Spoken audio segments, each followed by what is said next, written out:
everyone! Hello Goobers, hi Benyo, hi Blaspi, hi Stream Elements. Hello, I hope you had a nice weekend. Yeah, it was a weekend, apparently. And hello everybody, once again, no matter lurking or not, it's so nice to see that you once again have come on my stream. This week we have a little bit of a break from gaming. I know the recent gaming session wasn't the best. It was only hour 30 or so, but hopefully this issue will be solved. I tried it out. I think it should work. We'll see next Monday. But for this week, first of all, we need to check out what's new in anime and, well, say goodbye to the anime that has been coming out through the entire summer. I gotta say, fall season of anime this year is pretty poor. But that's good. For once, that's good, because honestly, after summer, I'm so freaking tired, and honestly, I don't feel like watching too many anime. So, I sure hope that, yeah, my list won't be once again, like, reaching to 20-something. Today, important day that will decide how many anime you will be watching. Let's go. I know that there are much less trailers than from in previous season, and have in mind that in previous season I did not watch trailers for a lot of sequels. So yeah, that's already looking promising in a way of taking a break from anime for one season at least. But do I know what exactly is in this season? Some things I do know, some things I don't know. I couldn't find trailers for some of the anime, but I'm going to read all the titles one by one. It's like 100 anime less. I did not count. I did not count, but I remember there was quite a lot of trailers. Right now I have 55 trailers. And you know how you have like this line where it's like you need to scroll up and down, and you have like this kind of the part that you can grab on with which you can scroll up and down. It's like twice as big as it was for previous season. So that says a lot. That says a lot about this season in a positive way. For once, in a positive way. So I guess without further ado, we should start off. I'm going to turn off the music because, you know, we're going to have trailers. Already the one is already for some reason appearing, even though I really did not want it to appear. Whatever.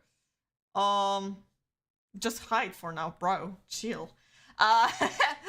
Yeah, as always, I am starting from those that are coming out, or at least do in a way that it's shown on my anime list, which can be wrong because very so often either some anime gets leaked or it gets like pre-released for some reason. But we're starting off with like the earliest to come out this season.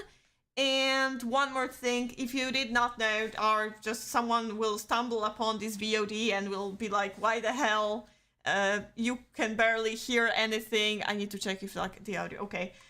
From the trailers, why the audio so low, and why the hell did you put clovers and like kind of green screen all over the trailers? It's because the first time I did it, there were some issues and I had to cut through some of the material as YouTube was unhappy about certain parts.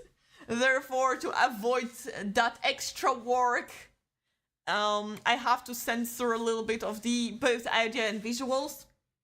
I still want to give you the audios, like the volume, to the extent that you will hear anything at all. So if you won't hear anything, let me know. I will raise it a little bit. I think as long as I will talk over quite a lot, we should be fine. Last time we were fine. This time I hope we'll be fine again.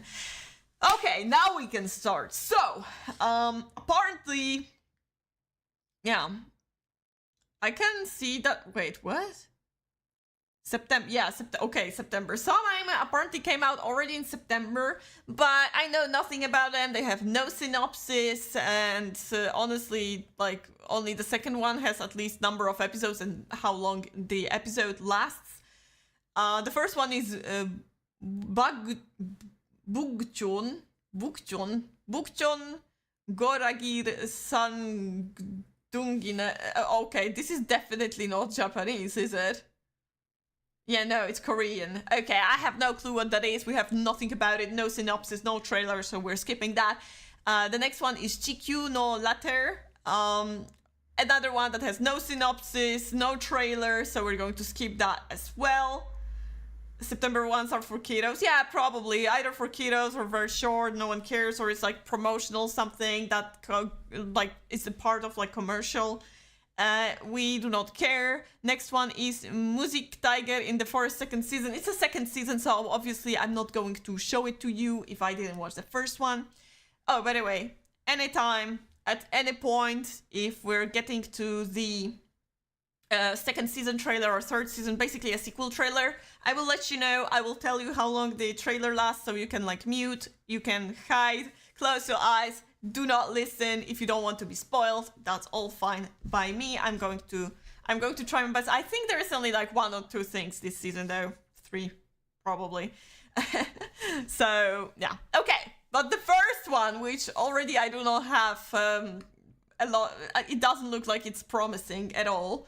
But the first one that's actually out there, that we can actually read synopsis of, and it's not a sequel, is Mushoku, and you already know that I'm going to not give it a chance. It starts with Mushoku. Mushoku no eiyu, betsu ni skill nankai iranakatta n da ga. Let's read the synopsis, okay? Classes are given at the age of 10, and the presence of absence of skill greatly affects life. Wow, I've seen like at least 15 anime of this concept. Great. Ariel, I wanted to say Ariel. Ariel, the son of Sword Princess Farah and Magic King Leon, has been branded as classless. Well, I too do not have a lot of class, but it is what it is. But even without a job or skills, Ariel believes he can preserve through effort. Yeah, hard work pays off, guys. Let's watch the trailer. I already hate the synopsis. It's so overall bunch of nothing. And make sure to let me know if I should like raise the audio or not. I will be monitoring. We're starting from this one. Yeah, we're starting from this one. So let's. This one does not have English subtitles. Honestly, it was so hard for me to find trailer with English subtitles this time. I don't know why, but please bear with me. I try my best. Mushoku, great. Okay, second time we hear Mushoku. Third time we hearing Mushoku. Fourth time. Fifth time. Okay. Sixth time from protagonist. Okay, 6 times we already heard Mushoku in 30 seconds. Perfect. Okay, he changed the voice, so he's probably going to say Mushoku 1 more time. Oh, Erza from Fairy Tail, what are you doing here?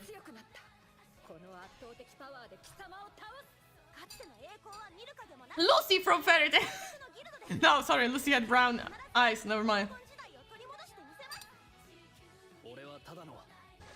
Of course he said Tada no Mushoku da! 7 times they repeated Mushoku. Wow. Wow. Yeah, no, that's a no-go. That's definitely... The opening is called Reincarnation. Oh my god.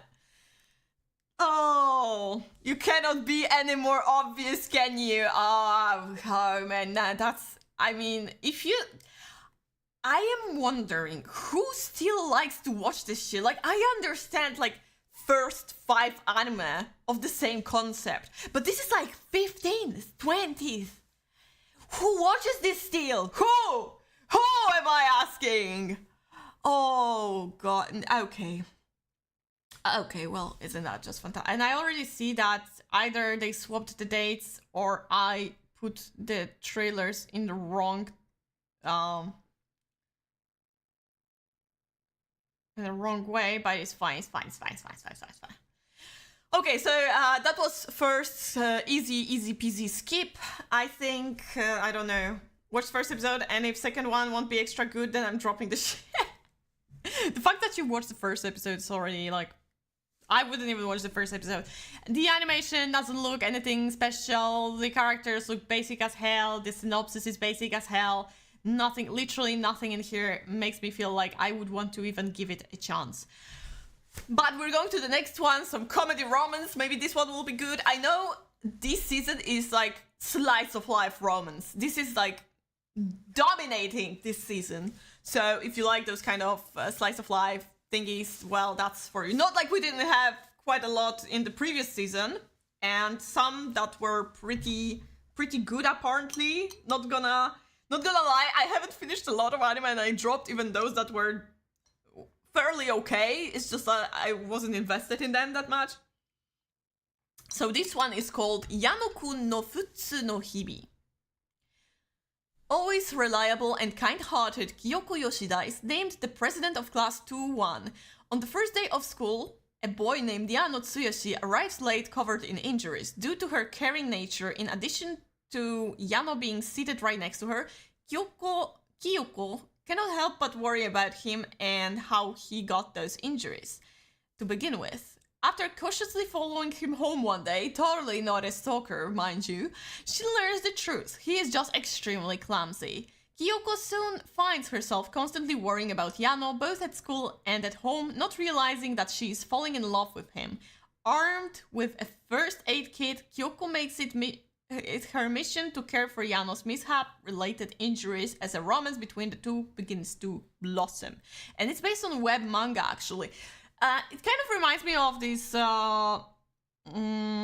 this anime where there was like this boy that was extremely clumsy, and he had a pink-haired girlfriend who was like more like, she was like kind of cute, but it's like the point was she was really cool and she also like took care of him. So kind of this, but maybe more chill and actually good. Shikimori-san something. That was the anime that I'm talking about. Okay, let's watch the trailer. Happiness, okay. Yano good bro? I had Yano friend him in this. Really?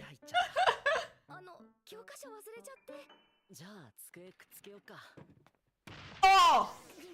Ouch! I felt that!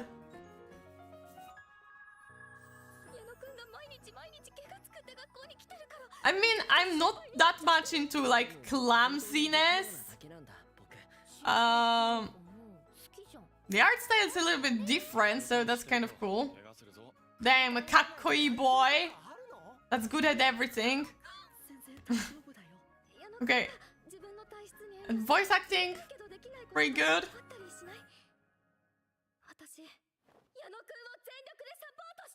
Okay. I mean, it can be cute. I want it to be as wholesome as possible. I hope it won't be like, yeah, oh, okay. The guy who's kind of jealous. Okay, I mean, it all depends like how the pacing will be. Ouch. Okay. Okay. I'm definitely going to give it at least one episode and see how it goes. If it goes well, I'm going to give it like 3 episodes, and after 3 episodes, I'll probably keep on going unless it will get like stale or boring, or I'll feel like, oh my god, this is too cliche for me. Listen, I like cliches to a certain extent, like I don't mind them, but if it's like cliche on cliche on cliche on cliche, I'm like, I'm dropping, basically. But it looks promising. The cast looks like the characters will be likable, not annoying, so let's hope that's going to happen, and I'm very much intrigued if it's going to actually be just like, you know, you sit down, you get your matcha just like I do right now. You sit down, like chill and watch this and you're like, oh, that's so cute. I want that kind of feeling. I hope we'll get that. Next one is another one probably for kids. It's Koikeya SDGs Gekijou Sasto Tina season 6. This is season 6. We ain't watching that. And next one is something that I actually seen on Twitter at some point, and I'm not impressed. So, but yeah. But before that, I'm going to give you the title first. Let's play Questo Darake no My Life. I hate it. Like, literally the only Japanese is Darake no. Like, let's play Quest Darake no My Life. The rest is in English. Maybe let's just keep English title. Maybe let's just stay with Let's Play. I'm pretty sure the English title will be Let's Play. Oh, I was right. Okay, let's read the synopsis. Although I do know already, but you may not know, so I'll read it for you guys. Samara Sam-young is a developer in Los Angeles who's about to achieve her dreams with her first video game, Ruminate. That is until a popular streamer gives the game a scathing review. God damn those pretentious gamers. They're ruining our lives. I agree.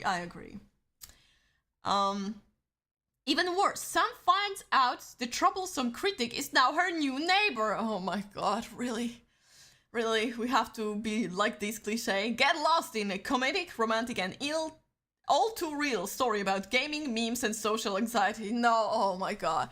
They try to be like cool and probably they're going to try to meme. Oh no. Oh no. I don't... Listen. The anime rarely get funny when they try to do memes. Rarely. Last season's detective, these dates are crazy. We're working pretty decently around this kind of like meme shit. But then when they try to make it like slice of life romance and add those kind of meme things, it always ends up awkward and kind of cringe. Please don't. Let's Play feels like there will be notification sounds for fine. Oh my god. Hope not. Come for the plot, stay for the doggo. Oh, it's in synopsis? Oh no, oh we're in danger. Come for the plot, stay for the doggo? And it's in like official synopsis. Shit's cringe already, oh no. From synopsis only. Okay, let's watch the trailer.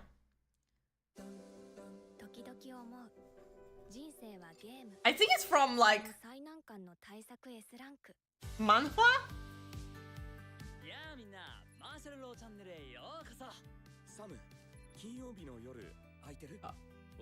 Damn.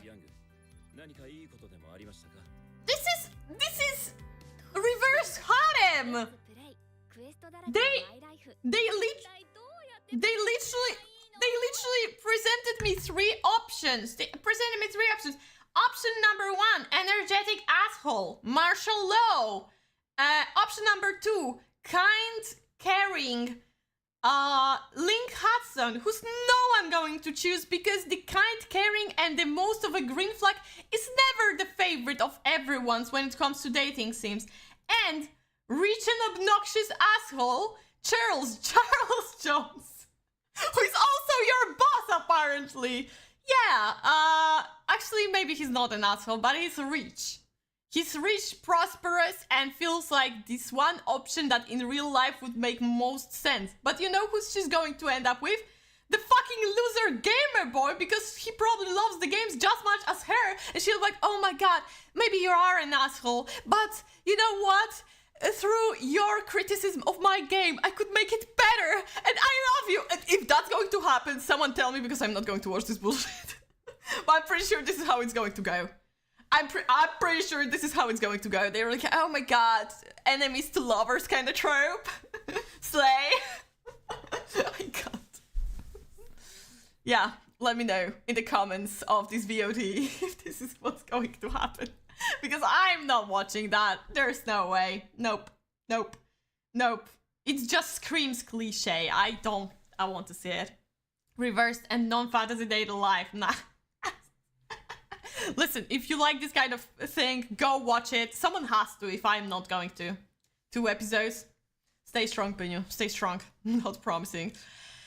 Okay, next one is, Girls Love. We had quite a lot of Girls Love this season, but I will talk more about it on Thursday. Drama Girls Love Supernatural. Watashi wo tabetai hito de nashi. Okay, that sounds scary. I've come to eat you. Okay, that's a nice beginning of the synopsis. So softly utters the mermaid Shiori as she emerges from the sea and takes high school girl Hinako by the hand. Oh, intriguing. Hinako lives alone in a town by the sea and possesses an unusually delicious body. Okay. It's not ecchi. That is irresistible to nearby monsters. To ensure that she matures to the best conditions, Shiori seeks to protect Hinako. Also, that someday she can devour every piece of her. Is this Ban Ban Ban? It's literally like Ban Ban Ban Vampire. This is the same synopsis, but with girls' love instead of boys' love. Tell me I'm wrong. Oh, you are tempting, so I'm going to protect you from everyone else, so I can consume you while you're, come of age. Why, Japan? Why are we doing it again? Okay, whatever. What will become of Hinako's feelings as this looming unjust death closes in on her? Okay, Benyu, I feel like right now you're being very unfair because you did not want to watch Ban Ban Ban Vampire, but when it's girls, suddenly you can't watch it. Okay, I see how it is. I know who you are. Don't compare. It's the same thing, but with girls. The same thing, but with girls. Let's watch the trailer. I have not seen the trailer of it. The monster wants to eat me in English. Okay. Let's see. Unfortunately, no English subtitles.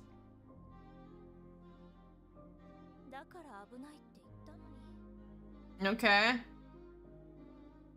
Oh, the art style looks extremely like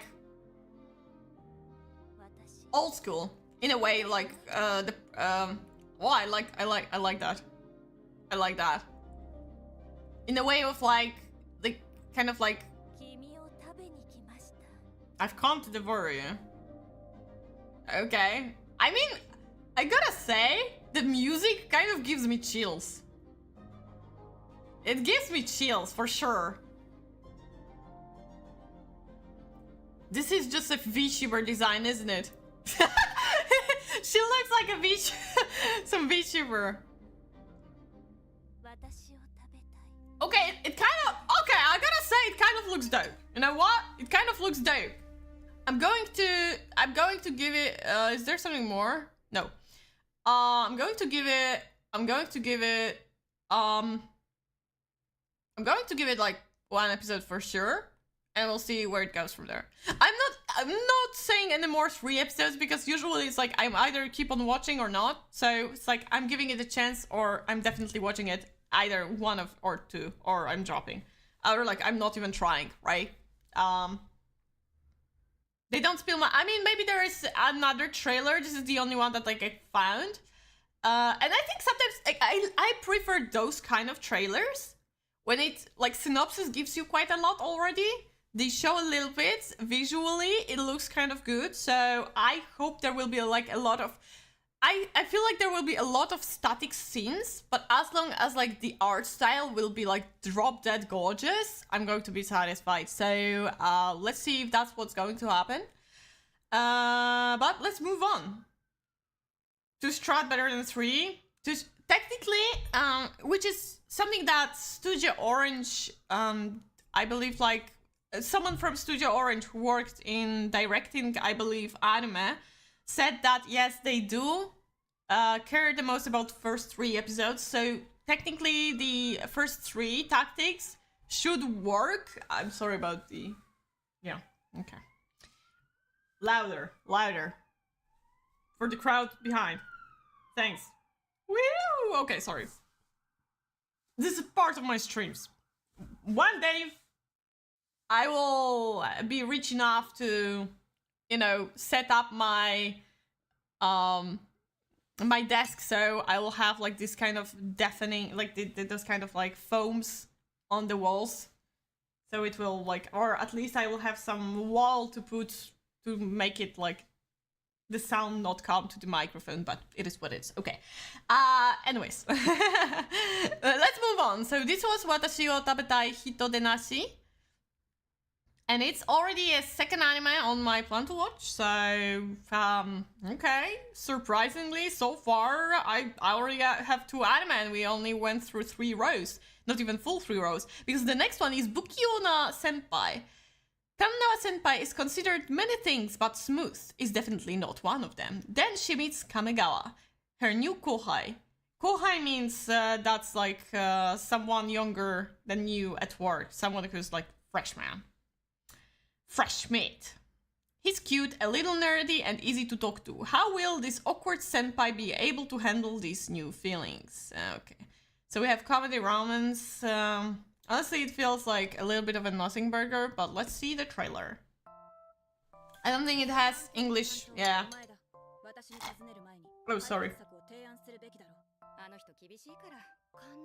Okay, so she's kind of it's classic of like, oh, ice cold queen. What's up with everyone having like undertone of the hair? Like this guy is blonde under, he's like pink. Of course, but she's just awkward. She may look cold, but she's just awkward. This one has green under his hair. What the fuck?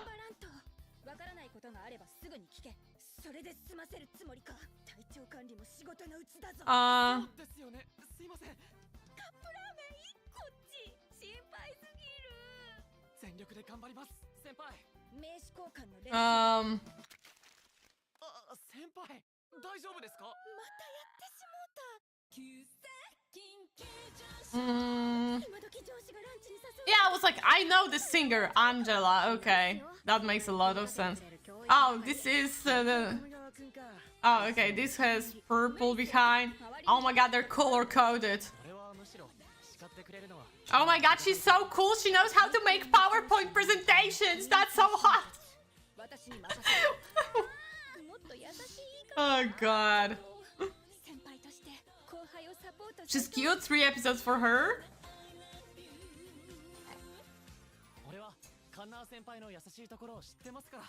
Okay, I drank my matcha. I'm going to skip. To explain why I'm going to skip, it feels boring. It feels boring. Honestly, I feel like it's going to be like one-toned. You know, like 2 seasons ago, there was this adult cast romance incorporation when they pretended like they didn't tell anyone they were dating. I felt like this one like had this kind of setup where I genuinely wanted to care about those characters. In here, I'm like, oh, it's going to be like, once again, she's like, oh, she's going to be embarrassed, and it will feel repetitive, like over and over and over again. And then there will be those singular moments when our guy will be like, oh my gosh, she's not only clumsy but also responsible, and she's so cool, blah blah blah blah blah. It's just like I can already see how this anime is going, and honestly, the way it's going is like, it's like your typical mediocre anime. Your typical mediocre anime. This is what mediocrity looks like. It's like, it can be enjoyable. I don't think like mediocre things cannot be enjoyable, but it's like, I want to take a break, you know? Like I don't even feel like genuinely, I don't like the designs as well. Like the art style is like, the art style is basically screaming, this is a mediocre anime that is coming out just to fill up the empty space. But yeah, I guess it's like for someone who just want to, I don't know, something. I feel like in comparison to Yano-kun anime with the clumsy boy, I think the Yano-kun one has a little bit of more character than this one, for example. So yeah. Okay, moving on. We're not stopping with the romance, guys. Another romance. Taiyo yorimo mabushii hoshi. Sae and Koki have been friends since childhood. One fateful day at the end of middle school, she has a revelation. Koki has grown up. Oh my god, wow. It took her a while, but okay. I mean, to be fair, middle school is like... In middle school, I feel like slowly some grow up to the point that when they're like more older teenagers, and you actually feel like they're more grown. Like you start to realize, oh, we're slowly no, we're not being kids anymore. So okay, to be fair with her, yeah. It can work like that. Now they're in high school and she has another revelation. She has feelings for Koki, but Saya isn't the only girl who does. The question is, who does Koki has feelings for? Well, my bet is on Saya. My bet is on Saya. You know, it's like childhood friend always loses only if it's not the first introduced character. Other than that, childhood friend for the win, almost always. I feel like it's going to be like, oh my god, he was so like boys probably made fun of him because he was weak, and like she probably helped him out a lot, and she was more tomboyish, and now they're grown up and he's kakkoi, ikemen, handsome guy that every girl in school likes, cool sprints, and she's just an ordinary girl who just so happened to be his childhood friend, and she's like, I'm nowhere near good enough for him, and there will be probably some prima donna girl of the school that will be interested in him, and she will try to give up, and maybe some guy will appear and they will get together. Anyways, the childhood friends will win. I already told you what's going to happen in the anime, most probably. But let's see the trailer. Oh my god, was I right? Oh, of course he was small and fragile. It's always like that. Ah, she protected him. Okay. Okay, but now... Okay. But now he's taller than you, and only after he grew above your head you realize that. Man. Okay. Hell yeah.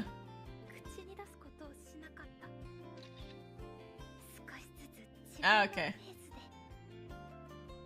He looks like Aqua from Oshinoko. I cannot... I was like, he reminds me of someone visually.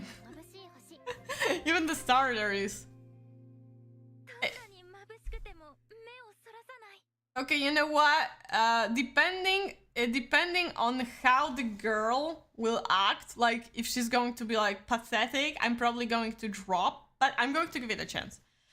Because even though it's cliche, it's going to be cliche as fuck. I like when cliche is kind of wholesome, so it all depends on the character. If they're going to be like dumb, or they feel like annoying to me, which they don't have to be annoying, just like from my perception, they will feel annoying, I'm going to drop, basically. But you know what? This one is like...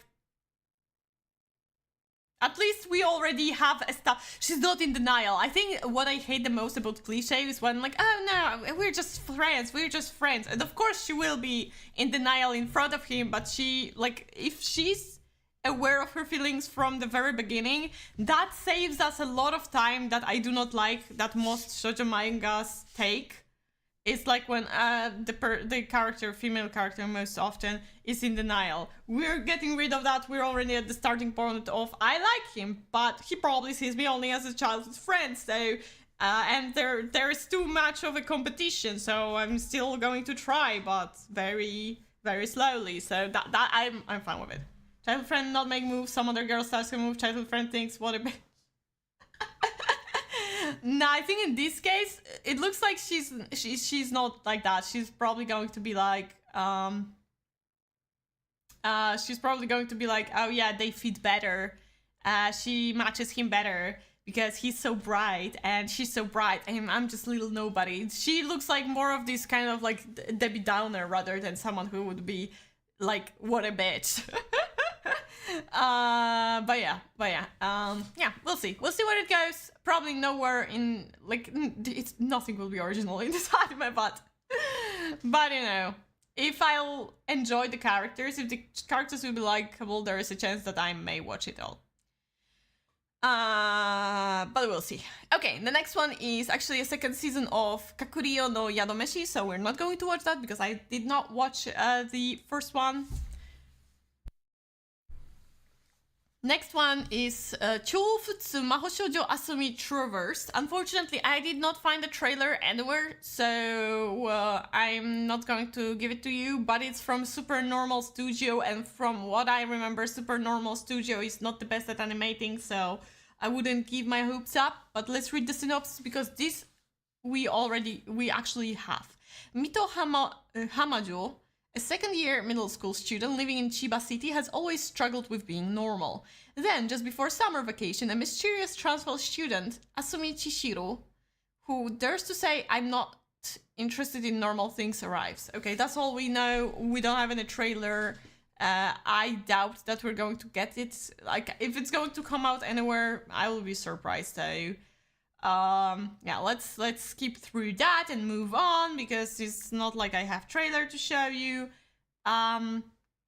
Okay, wait, because oh no, oh man, okay, brace yourselves because it's the longest title that I will have to read today. Isn't it a sequel? Is it a sequel? Doesn't look like a sequel. The sequel was Kakurio no Yadomeshi ni. And this one, is it? No, I don't see. Oh yeah, it is a sequel. What the fuck? Oh, and it's a sequel to this shitty animated. Okay, I was so right. Yeah, okay, so let's. It's not. I don't see it's tagged as sequel. What the fuck? Never mind. Well, then I wasted like a minute of reading the synopsis. Whatever. Okay. Let me sip on the water before I start reading. Now we're going to read the synopsis of 信じていた仲間たちに男女の奥地で殺されかけたがギフト無限ガッチャでレベル9999の仲間たちを手に入れて元パーティーメンバーと世界に復讐とざまします。Unfortunately, I lost the proper Japanese accent in the middle. I'm still not that good at reading such long sentences in the proper accent, but yeah, that's the entire title.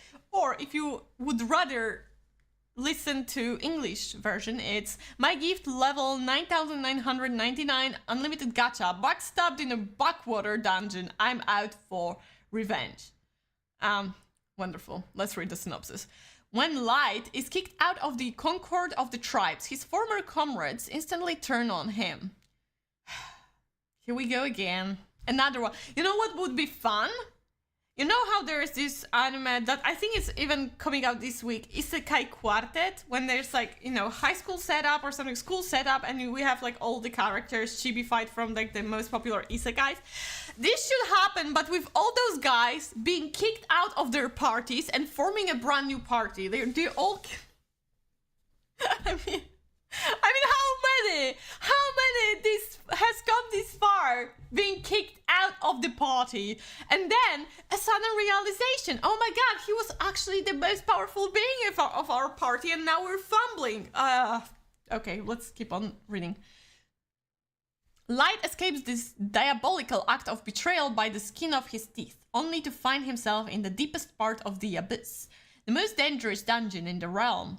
To avoid being eaten by carnivorous monsters, he uses his unlimited gacha.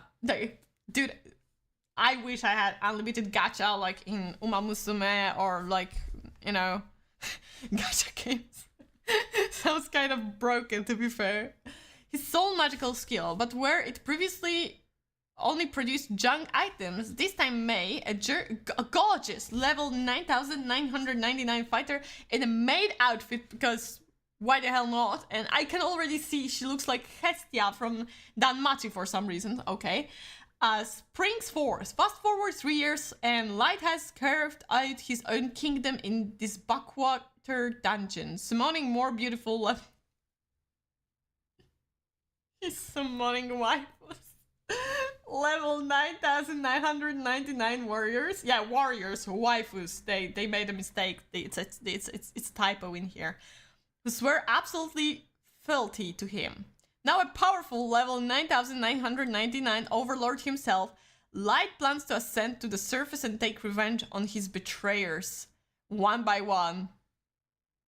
It's like... you know, there was this anime, you know, I don't know if you've heard about it, but there was this anime when the guy was like, you know, really of a healer. Have you heard of that? Summoning girls. Maybe, well, he didn't summon girls, but gained girls to gain revenge. Okay. Yeah, let's watch the trailer. Let's watch the trailer. No subtitles, sorry. But I think we already got enough of synopsis to know what's going on, right?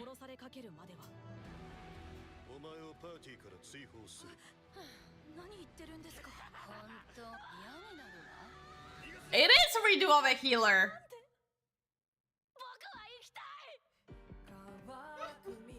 Good shit. I don't know about that. Wait, did they turn off his... Oh my god. One thing that always scares me is like when they tear off the fingernails. This one looks like some character as well. Okay, of course, Cat Girl. Classic. She looks like Panko VTuber. Panko? No, not Panko.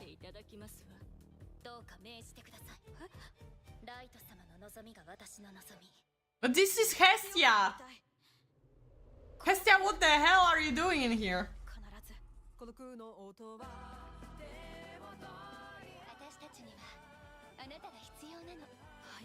I'm listening to the opening because honestly, I can sense some potential, but I feel like it may not be the best in the end.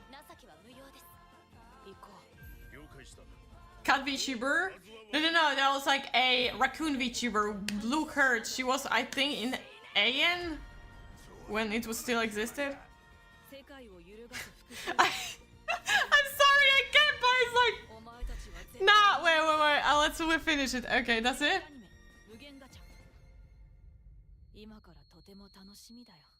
Here he looks like...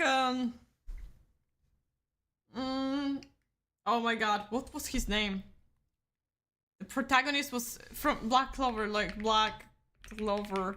He looks like... Yuno from Black Clover in here, kind of, but... Wait, let me find it. Well, let me find in here. It wasn't here. Where he's like, no, it was before. Look at him. He puts on the mask. He's like 12-year-old playing like role play or something. He's like, I'm going to beat you up or something. Fireball. Ah no, I cannot take it. Seriously. It's Poco raccoon. Yeah. You're right. That's who I was thinking about. Yeah, okay. The cat girl is Poco raccoon. Okay, so no, that's a skip. That's a skip. That's a skip. Okay. Oh, my second favorite genre, or rather, trope. 悪時期令嬢と凝結公爵. So basically, Akuyaku Reiju. But let's read the synopsis. It's fantasy gourmet romance, and from what I remember, I think it's like romance version of Dungeon Meshi with villainous. So, not gonna lie, I may watch it. But let's read the synopsis. Like any proper noble lady, one must have certain acquired tastes. From Melfira Markalraid. Oh my god, it's such a VTuber name. Melfira Markalraid or Markalraid. She just happens to crave a rather exotic protein. Exotic protein? It sounds wrong! Stop it! Monsters. Okay, they finished with monsters. But do not judge. Despite its bad reputation, monster meat can be used in exquisite cuisine, and Melfira is determined to change the kingdom's opinion of it. Unfortunately, since debuting in society, Melfira has been struggling to find her perfect match until she meets the fearless blood-mad Duke of Galbarith. Okay. Yeah, villainous! The art style looks kind of cute, so let's see the trailer.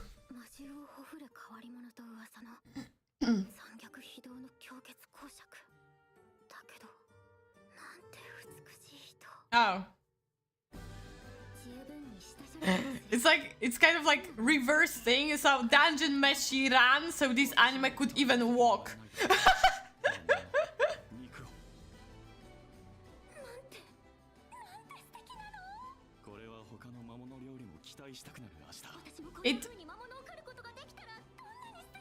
It all depends of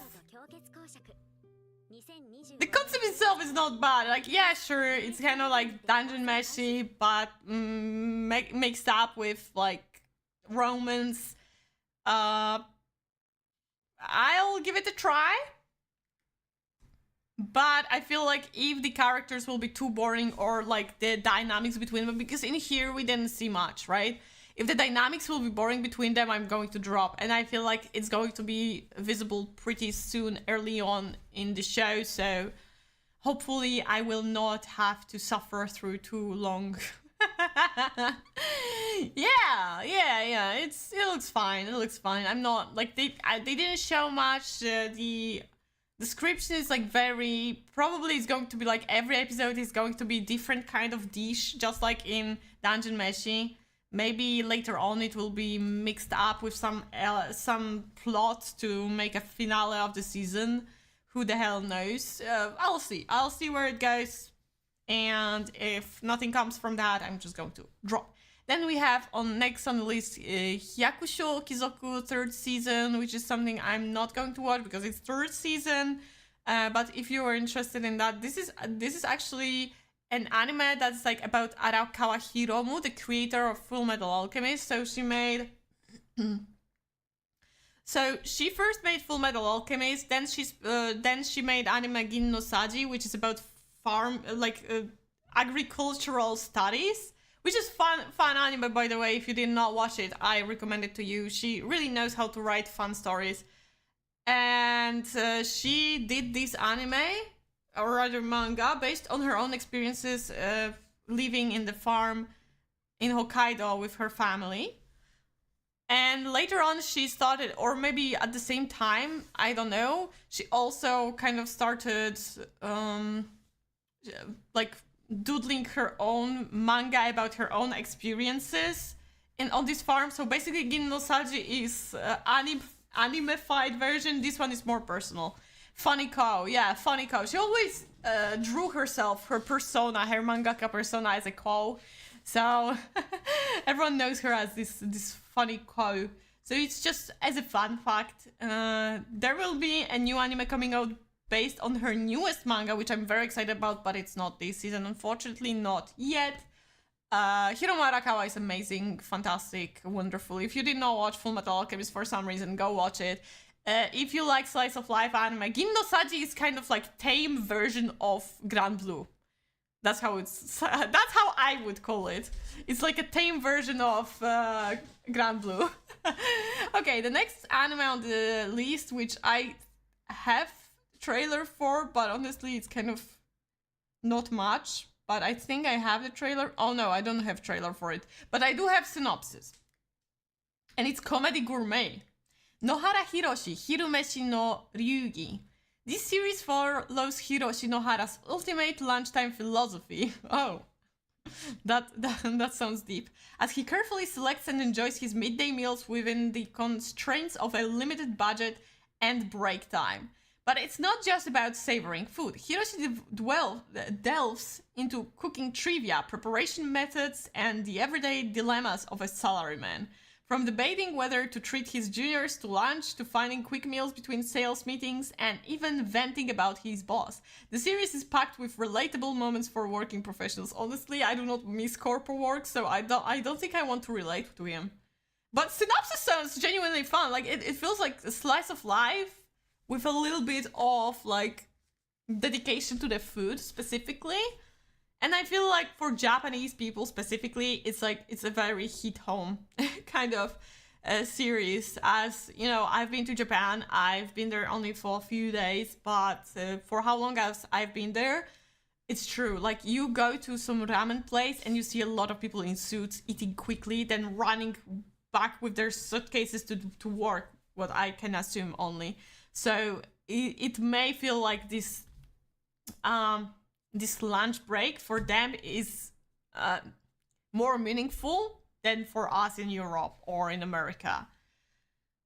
If it's fast 6 episodes anime, you will watch. Well, unfortunately we do not know nothing about how long the episodes are or how many the episodes will be. So, yeah, it's a very old school art style, kind of like Crayon Shinchan vibe. I don't know. Maybe I can agree. If it's going to be like quick, I may check it out, but we know nothing about it, and I don't know if we will be even able to find it anywhere online. So we'll see. Okay. And next anime in line is Mystery Supernatural. So after a little bit of cliche as fuck fantasy / isekais and romance, we go to something that's mystery supernatural, more of traditional Japanese, and it's based on a novel. Okay, it is the Edo period. Ichitaro, the young master of Nagasakiya, one of the largest stores in Nihonbashi, has been in poor health since birth and is unable to go out. However, Ichitaro is always protected by demons such as Shirasawa and Inugami who serve him. One night, Ichitaro goes out secretly and witnesses a murder. From that day on, bizarre murders begin to occur one after another in Edo. With the help of the demons, Ichitaro's search for the culprit begins. So, a detective story, eh? Hi, Foyren! Shabake sounds like Turkey. It does not, though. Any hidden gems so far? Nah. Most of the anime right so far is either romance.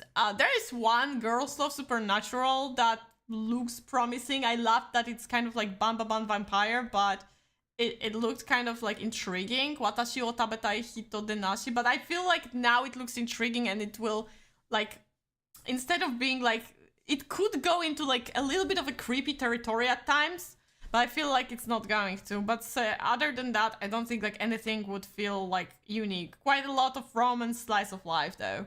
And dungeon meshi, but romance as well. And without dungeons, it's just like monster meshi. Okay, let's see the trailer of Shabake. Shabake. This season is boring. You know what, Foyden? So far I can agree, but it's good because the summer season was way too stacked and I need a break. Don't give people ideas. I'm going to give people ideas. Oh! I like the music.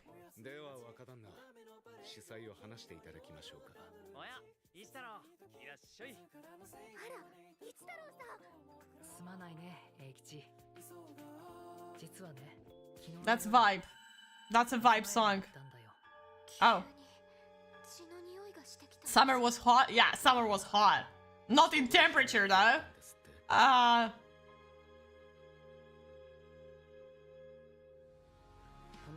And now we go to the ending probably. Oh. Wait. I need to. Okay, is it like this? She kind of looks like Gigi Murin. But like with reverse hair color. No, yeah, no. It's kind of like different, like colored, yeah. Gigi Murin. That's Gigi Murin for me.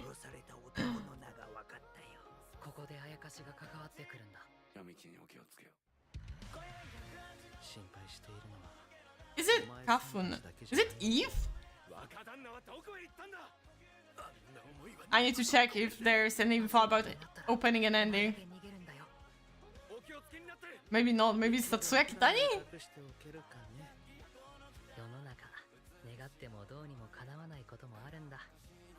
I don't know anymore. There was a hot guy in there, although not my type, but... Prime Video. Probably not in our country though, because why the hell would it be? Something is at the very end. Oh, they're so cute!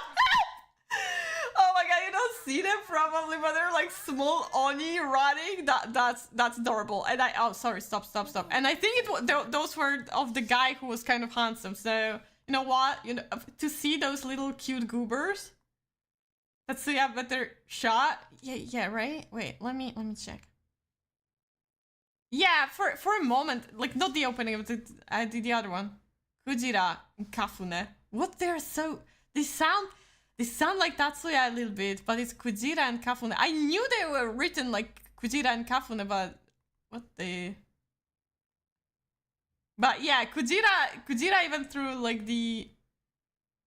Oh, Kujira, okay, that's why I recognized it. Kujira made ending for Spy Family. Okay, that's why. Okay, Kujira sounded familiar. Okay, you know what? I'm probably going to drop it. Honestly, genuinely, I think like I'm going to drop it at some point. But I want to see those cute little Oni. They were extremely adorable. Okay. Moving on. Next one is romance sci-fi. Okay, rare thing, sci-fi. Toa no Yugure. After waking from a long cryogenic sleep, high school student Akira Himegami finds himself in a world he no longer recognizes.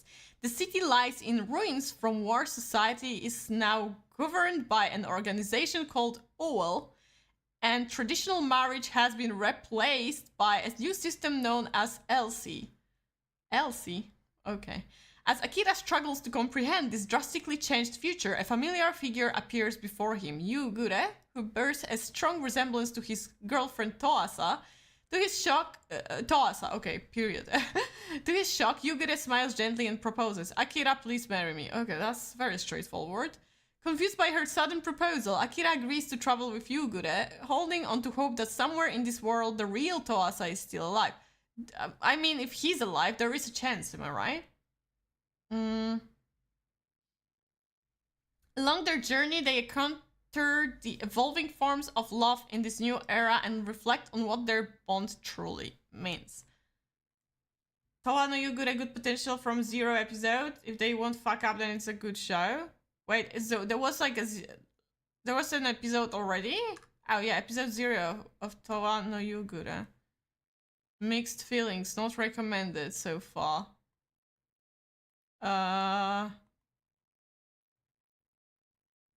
Okay. And it's an original.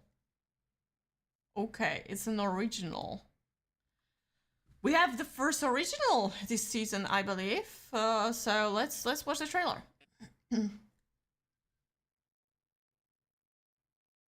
Let's watch the trailer.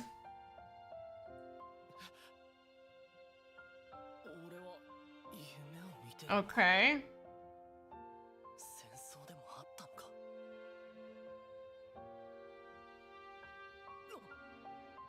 The animation is pretty cool.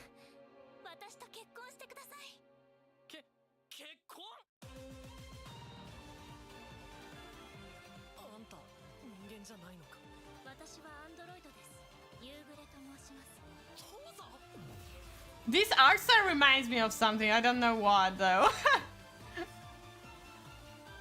Kind of oh my god, how was it? Oh damn, the strong Kabadon. Yeah. Oh, I gotta say, he's wearing a very slutty look. Like look, low waistline here, armpit out. Damn boy. I'm not surprised she Kabadoned him. I'll see the episode 0 if it's already come out. Let me check. Fuck,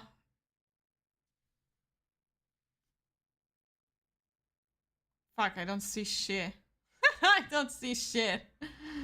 But at the same time, I'm like, there's a high chance that I just like don't see shit overall. I'm going to check out if there is like this episode. Oh yeah, I found it. Okay, I couldn't find it because like the cover is like some kind of like animals, and I was like, what kind of Animal Planet shit is that? Yeah, I'm going to check it out then, and we'll see. We'll see. I'm not going to put it in plan to watch yet. I'll see episode 0 and possibly decide. Uh, it does feel like the protagonist and the girl have like quite a lot of personality. So like they're not kind of like whatever. But I still want to see something before deciding. I like the art style. I like the art style. I like the art style. Maybe because like I used to draw a little bit similarly to that. Shrek is big. I don't think Shrek is coming out this season, Shrek, unfortunately.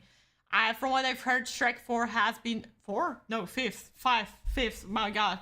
5th Shrek has been delayed. Possibly because people figured out what the plot will be. So, sorry, man. But, yeah. Next anime in line. Art style top? No, art style looks really good. Potion Wagami wo Tasukeru. Kaede, an ordinary high school girl, suddenly wakes up in an unfamiliar alleyway only to realize she's been transported to a mysterious world inhabited by beastmen, elves, and dragons. Among her belongings, she discovers a strange book that wasn't there before. To her surprise, it allows her to create potions simply by chanting the word create. This is broken. This is a broken skill. What the... Okay. Relying on these potions to survive, Kaede navigates the challenges of this fantastical world while clinging to the hope of one day returning to Japan. Her journey of struggle and discovery in this otherworldly realm is just beginning. That's intriguing. What's intriguing is about the synopsis is that she actually wants to return to Japan. You know, like no one has ever thought about that. Or I feel like non-character ever thought about that. But I don't know if it's going to be enough for me to give it a chance. Let's watch the trailer. I don't think that... Oh, it's 3D. Oh, no, then no thank you. I mean, I don't think I would have given it much of a chance. Wait, is it 3D? Looks 3D. Or maybe it's not... No, it's not 3D. It's kind of like... Oh. It's animated like... Okay, it's animated like a little bit like Agretsuka, a little bit like and the Yakuza in Apron. The house husband Yakuza. It's not 3D, it's not 3D. That was false alarm. False alarm. I think it's or maybe it's mixed, I don't know. But it did not look like 3D later on. It looks like live 2D animated. 2.5D. Okay, yeah, no, I'm not going to give it a go. No, thank you. It didn't look interesting. I mean, I barely seen anything, but like just a girl making random potions. It like out of this information only, I'm like, okay, whatever. So moving to the next one, adventure sci-fi slice of life. Shumatsu Touring. All alone after the end of days, two girls bike through the empty ruins of Japan, and they are not about to let the collapse of civilization get in the way of sightseeing. Even when the world ends, their journey goes on. Kind of like Zomhyaku or The Girl's End Journey or something like that. Was that? I don't remember. Let's watch the trailer. Oh, this one is 3D. Or maybe not. My god, I don't know anymore. I don't know anymore with those anime. Maybe it's not. What the f... Is it 2D? I'm going in... I feel like I'm going insane.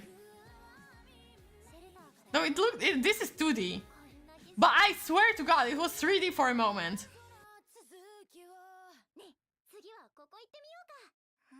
Dude...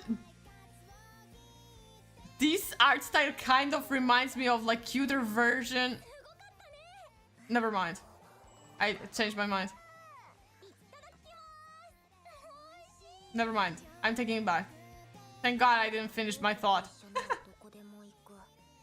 It's from the same studio or what? Let's see. No. The art style is different, so definitely not. Touring after apocalypse, riding a motorbike at the end of the world. Great. I'm pretty sure it's not, but let me check. I'm not sure. This is Imageworks Studio and Imagica Infos, and this one is Nexus. Yeah, all two different are two different things. Okay, yeah, no. This is kind of like cutesy, two girls journeying, and I know there is quite a huge audience for those kind of shows. I'm not one of those people, so yeah, thanks but no thanks. Moving on to Shibuya Hachi Part 4. Part 4 of Shibuya Hachi we're going to skip because it's Part 4. Then we have next one. We'll skip entirely. Damn! Damn! Ain't no way. Next one we have Kao ni denai Kashiwada-san to Kao ni deru Ota-kun. With a smirk, Ota disregards his single-digit test scores and searches for a new source of amusement. Okay, so we have a loser guy, noted. He is soon captivated by his classmate Kashiwada, a mysterious student who consistently wears a blank face. Ota conspires to break her placid demeanor through scarce and mischievous schemes. Though his tactics always seem to backfire. Oh my god, is it like another Takagi-san? Don't tease me, Takagi-san. No, how it was like... it's like the... Yeah, the Takagi-san anime. It feels like that. It feels like that. Ota is known as the class clown and is constantly disciplined by his teachers who claims his face gives it away. It is Takagi-san. Okay, but I guess like in teasing master Takagi-san. Takagi was teasing, and here we will have kudere from what I can get. To no fault of his own, he lacks control of his emotions and facial expressions. Just like me, for real, for real. Kashiwada, on the other hand, seems perpetually emotionless and unreadable. No one knows what she is thinking. Okay. So kind of the same thing as Takagi-san, but the girl is kudere. Ota and Kashiwada are complete opposites, but that does not stop a unique relationship from developing between them, as they realize their feelings for each other. It raises an important question. Do opposites really attract? Oh my god. Oh, so cliche. Oh my, okay.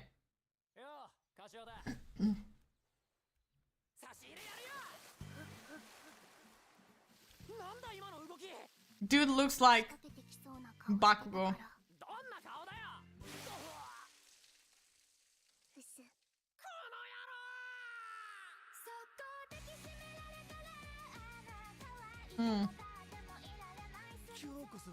You know, those kind of anime are like... I feel like...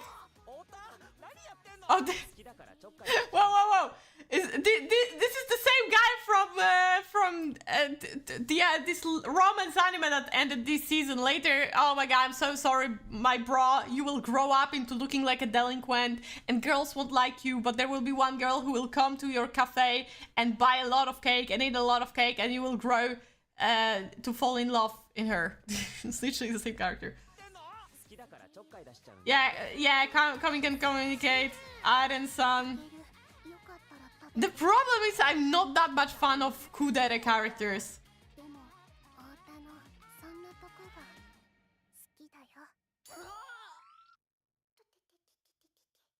So that was kind of cute, not gonna lie. Don't compare them, don't bully my guy.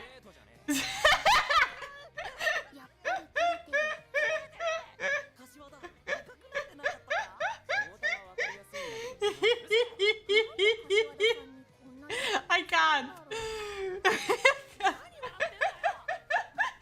You won't tell me he doesn't look like a younger version.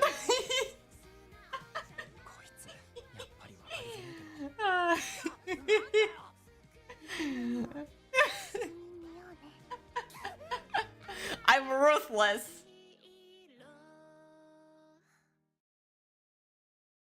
Don't let her bully. I'm gonna. When I see an easy target, I'm making a run for it. I'm going to skip. You know, like usually I give chance to those kind of anime, but I don't like kudere. I really do not like kudere. I know a lot of people say they're kind of cute, and they like the moment when they're actually showing the expression, because I feel like this is like kind of the winning point of kudere, when it's like they are 90% of the time they're expressionless, and then you have this one moment that's so meaningful that they actually change the expression. But I personally never appreciated this kind of personality. He's so sweet, he ain't a delinquent. He kind of is though. Uh, so I'm going to skip that one. Especially one like I never watched this kind of like Aren-san or Komi Can't Communicate. I know Komi Can't Communicate specifically was extremely popular, but I was just like, I never seen the appeal. Never seen the appeal. So, moving on. We have some second season of Kagaku X Boken Survival second season, so I do not care about this. And then we have Action Adventure Fantasy. I do not like this trio. And I need to open it in the different sites because I cannot see the full title. 味方が弱すぎて北条真帆に徹していた宮廷魔法師追放されて最強を目指します。This party doesn't need an incompetent magician who can only use supportive magic. You're fired, Alec. Gret. Okay, well, you see, in one season we have 2 dropouts. We have 2 guys who are kicked out of the team. Like they can form the team or girl. Sorry.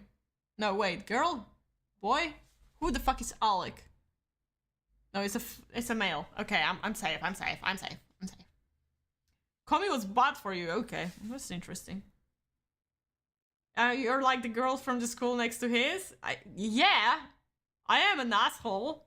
And I'm aggressive, just like the best friend of this girl. The main girl. That's true. I mean, dude. I mean, to be fair, Blaspi, I probably would be in the delinquent school if anything. My scores were never this good to be in this the school next to theirs. So, but it was all boys school, right? Man, what a I wouldn't be. Yeah. Okay. Suddenly, Alec. Okay. A current magician who had joined the Crown's Princess party to help him conquer dungeons was banished from the party. And not just the party, but the Crown Princess harassment has banished him from the royal palace as well. Oh, it went further! Not only the party, but also the palace. Insane. And a friend from the Magic Academy approached Alec, who was at his wit's end. Hey, Alec, do you want... I don't know why it made me laugh so much. It's like, hey, Alec, my dear, do you want to try to conquer the dungeon with us again? I can't. And so, together with the friends he used to party with, Alec begins his second journey in life. This is the adventure story of a former court magician who had been abandoned. 4 years ago, the lasting period, a party of... Lasting period sounds like women's worst nightmare.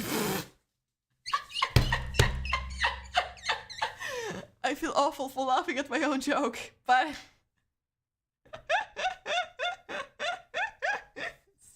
it's such a bad name for a party. It's such a bad name, man. A party of 4 that had been called Legendary has gradually spread its name around the world. 5th banished anime this year. Good creativity from Fantasy Studios. I know, right?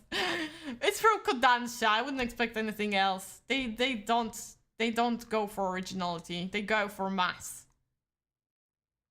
Okay. Okay. Let's see the trailer.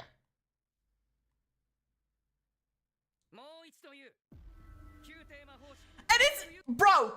It's always blondes with blue ears... blue eyes. It's always blondes with blue eyes who are like the leaders or princes or knights that are kicking out. The protagonist. Always. You're Mushoku.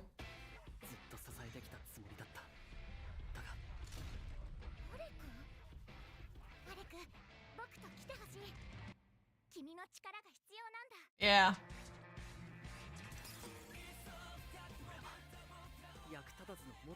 Oh my god, I'm so useless. You are. You're right. Oh, big boobed girl. And the fuck boy. I gotta say that's a unique approach for the 4. Although no, never mind. It's very often that like one guy in the party, the other than like main guy, is a fuckboy. Never mind. Oh my god, 3D skeletons.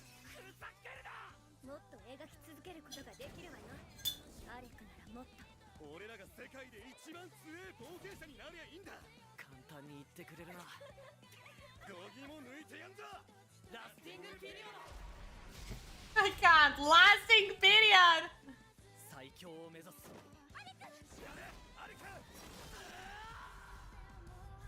Okay. Yeah. Sure, bro.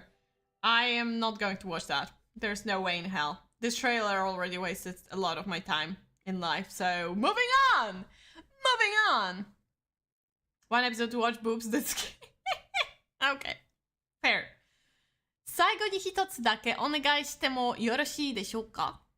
In the middle of a ball, Scarlett's fiancé, Kyle, suddenly calls off their engagement. She's falsely accused of being a bully and people unfairly call her a villainess. Have I read that? It sounds like something I've read. Or it's like 10th villainess that works this way. The aristocrats and noble families all denounce her. For years she had to put up with his abuse and idiocy, but she can't take any more of it. At her wit's end is another character with wit's end. She asked for one last favor, to give him a good fist in the face. So begins Scarlett's story of revenge against Kyle and his cronies. A fantasy about an elegant yet rebellious fighter who doesn't let anyone take advantage of her. I'm like 90% sure I've read something like that. 90% sure. Let's watch the trailer.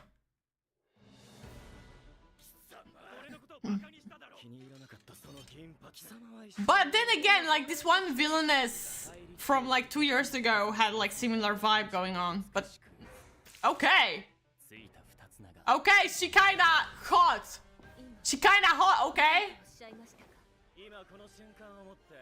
I feel like I've read this though, but it looks good. Black. Okay. Okay, where? Oh, he's cute. He kinda cute. Okay, but... Okay, wow. Young man. Nah, don't tell me this is... Nah, this guy is going to be her... Nah, don't... No, he looks boring. Bro, I don't... She looks badass. Okay, fair. I'm giving a chance because she looks like a badass, but not in a way of like, haha, I'm smarter than you. It's just like, I'm going to fucking beat you up, and I honestly can respect that. So, but it's from Liden Films, so I'm terrified because Liden Films is shit. Liden Films made Tokyo Revengers, by the way. So. Oh, it was light novel and manga. Oh, is the blonde guy the main guy though? He looks lame. Oh, Chico is going to... And Honeyworks, okay. Chico with Honeyworks as opening. Going to maybe fun. She's hot for episodes. A valid reason. I do not like the guy. Dude, is she really going with the blonde haired guy though? It looks this way, huh? Man, I think the romance will be... Is it a romance even? Action comedy romance, yeah. Man, the blonde guy though, he looks pathetic as fuck. You give me a strong woman and you want me to believe she's going to go for some blonde pretty boy? Man, I don't know what to think about it. Well, I think this guy may be the reason why I'll drop, but I want to see her satisfying punch at the beginning of the anime, so I don't think it will be a waste of time to do that. Okay, moving on. The other one is Kekkon Yubi wa Monogatari 2, or Ni, which I did not watch the first season, so obviously we're not going to watch the trailer of second season. Then we have Spy Family season 3, because I didn't finish season 2. We're not going to watch this one either. Man, that type of villain is the boring guy to just boss him around.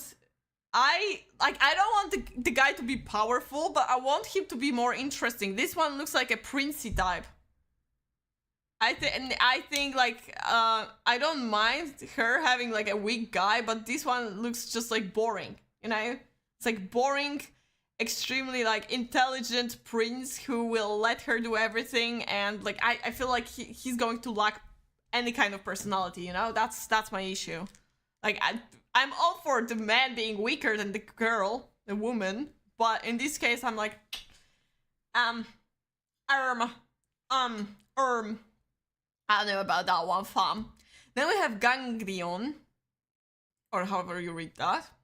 That's oh wait, we still have like Jochum season 2, but it's season 2, so we're not going to watch that. Ganglion now. Action, only action. Okay, early 2000s. Oh, Tokyo. Okay, oldies. Isobe, a combatant for the evil corporation Ganglion, spends his day on the battlefield.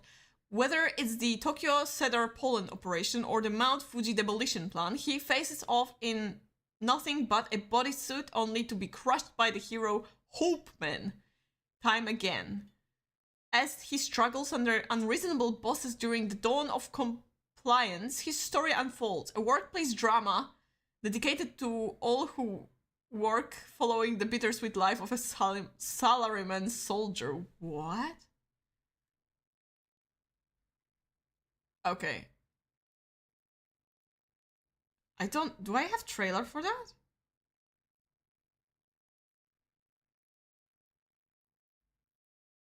I don't have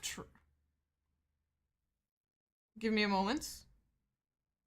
I swear I was prepared for today's stream, but I do not see Ganglion. And also I can see that some wait, what? They're trolling me. Why do I not see? Okay, let me look for the trailer real quick because I don't see it, and I'm pretty sure we should have that one. I even have it searched. Okay, maybe I didn't add it. Maybe that was the issue. Okay, let me just real quick. Let me just we have it. Let's watch the Ganglion trailer.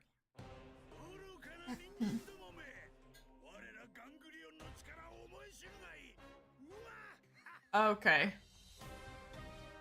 1 minute long one? Oh well, yeah. I may have just not added that. Oh, nice.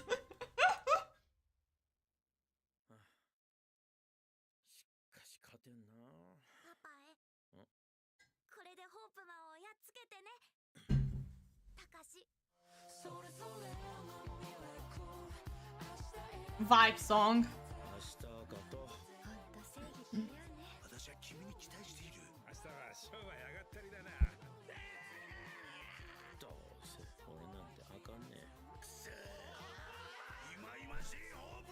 I mean, we already have Go Loser Ranger. I don't think it's going to be a good comedy. It doesn't look this way. For me, it's a skip. I feel like this one is like nah. I think like this one is going to this one tries to be slice of life Go Power Ranger. Like Go not Power Rangers, but it's just like you know, like the one with the black kind of guy. I mean, not the black skin, but like black costume, where they were like kind of Power Rangers kind of thing. Loser Ranger, Go Loser Ranger. For some reason, I also cannot see the trailer of Sanda, so either they deleted it. They had to delete it because I remember clearly adding it to the list, so they're trolling me. YouTube trolling me, okay. So let me. Oh no, I don't. Well, it's only English dubbed. Okay, let me go back to reading synopsis first because like I'm already mixing up everything that I'm supposed to do. Okay, That was Ganglion. I'm going to avoid it. It doesn't look good for me personally. I don't see any potential at all. Then we have Fumetsu no Anate season 3. When it comes to Fumetsu no Anate, I really like the first season, especially the first part, but then there was like this one character that was goddamn awful, and honestly, you know, I rarely hate a character, but this one made me so uncomfortable that I did not want to continue watching this anime. So yeah, I was basically unable to continue watching anime just because there was like one character, but because that character did something that made her in certain way reappear, I was so uncomfortable watching that series at some point. Even though like the concept has been great, I was just like, at one point I was like, nah fam, I cannot do this. So yeah, Fumetsu no Anate, not for me. Boku no Hero Academia final season, also not for me. But I think when anime will be over, it will be a perfect time for me to make a rant video and get cancelled by the entire Hero Academia fandom. So yeah, that would be fun. That will be fun, am I right? I cannot wait to get cancelled. Oh yeah. But I have to, like, I need to let it all out. And you know, you can say, oh, but you're going to be constructive, right? Yeah, but like anime fans, especially Hero Academia fans, they won't care about that. So I'm going to get cancelled anyways. I mean, not like, I'm joking around. They were just going to hate on me, but that's nothing new. Okay, so Hero Academia, bye-bye. I'm so happy that there's a final season and I will never have to see anything from like this main series. Vigilantes are great. Vigilantes are fine. I'm happy to get a Vigilante sequel, but Hero Academia with Deku, Bakugo, and Todoroki, yes, bye-bye. I don't want to see you ever again. Thank you. Hope they won't make final season, final part after that. No. I don't think they have enough content to make that, so whew, thank goodness. Next one is Sanda, an anime based on the manga from the creator of Beastars. So this is actually the series that I'm most excited about from new series, not from the sequels, to make it clear. So let's read synopsis, because honestly, I don't think I've ever read it. The story starts with Sanda, a second-year middle school student getting attacked with a kitchen knife by his classmate Fuyumura. While Sanda couldn't make sense of the situation at first, he gradually came to believe that Fuyumura's actions were just mean acts stemming off from the latter having a peculiar puberty phase. Yeah, I do too. I did too stab people during my puberty phase. That's what kids going through puberty just do, you know? They just grab a knife and just stab. It's fine. But that was all actually a misunderstanding. Fuyumura is seriously questioning if Sanda is actually the descendant of a certain family. Okay. Let's see the trailer. Which, for some freaking reason, I also do not have on the list, even though like this one, I'm 99% sure I added. So I'm like, I don't know how that happened, but let's just watch it.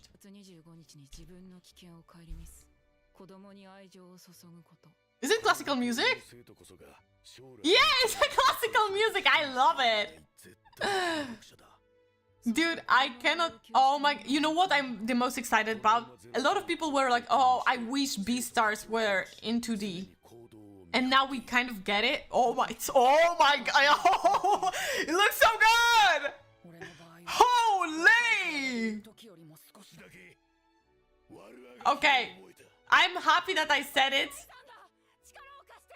in the right moment, because if I said it looks good while the old man is butt naked, it would be kind of weird. It's a Santa Claus, great. Yeah, okay. Wait, oh, that's okay. That's intriguing. Okay, to be fair. Okay, I'm not saying that. I'm not saying that. I said nothing. I'm still saying nothing. I'm not saying anything. Long black hair, I'm not saying anything. I'm locked in. Nah, it looks epic. It looks epic. Honestly hype. Honestly hype.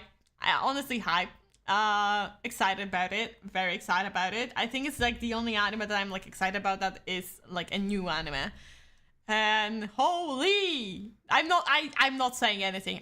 There were just characters with long black hair, and there was a character that was smoking, but I'm not saying anything. I didn't say anything. I didn't say a single thing. No, it's fine. I'm fine. I'm fine. I'm okay. I don't have to say anything. I don't need to say anything out loud. It's fine. It's fine. When the time comes, you know what? There's like one thing. I know people laugh at me for being like, oh, so that looks is all you care about. No. With looks, there has to be a specific personality delivered. So I'm going to maintain myself from saying anything until I will see if the personality is right, okay? Yeah. So that's it. The first one that's like I'm extremely excited about from what we've seen, because so far it's like, yeah, I'm giving it a go, but there is a chance that half of them will be most probably dropped. But this one, it's a must watch. It's a must watch! Okay. Next one is Yasei no last boss ga arawareta. Action adventure fantasy. The trio that I despise. Lufa's, unless it's Freelan, but you know, or Dungeon Mesh, but those are two exceptions. Lufa's Mafal, the black-winged overlord and leader of the 12 Stars of Heaven, has been vanquished. A man wakes up in the body of the X-Gate game character Lufas, 200 years after her defeat at the hands of the 7 heroes. The game world of X-Gate, he knew, is no longer ruled by humans. And it is no longer just a game. X-Gate is a world of its own where the characters think, feel, and live just like he does. Lufa's journeys through X-Gate looking for the long disbanded 12 Stars of Heaven.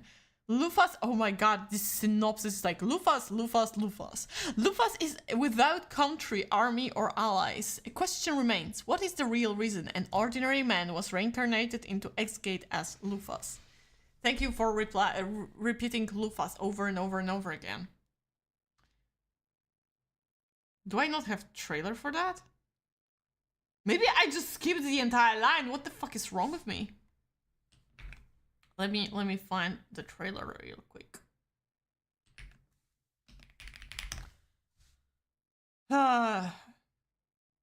Okay. Sorry, guys.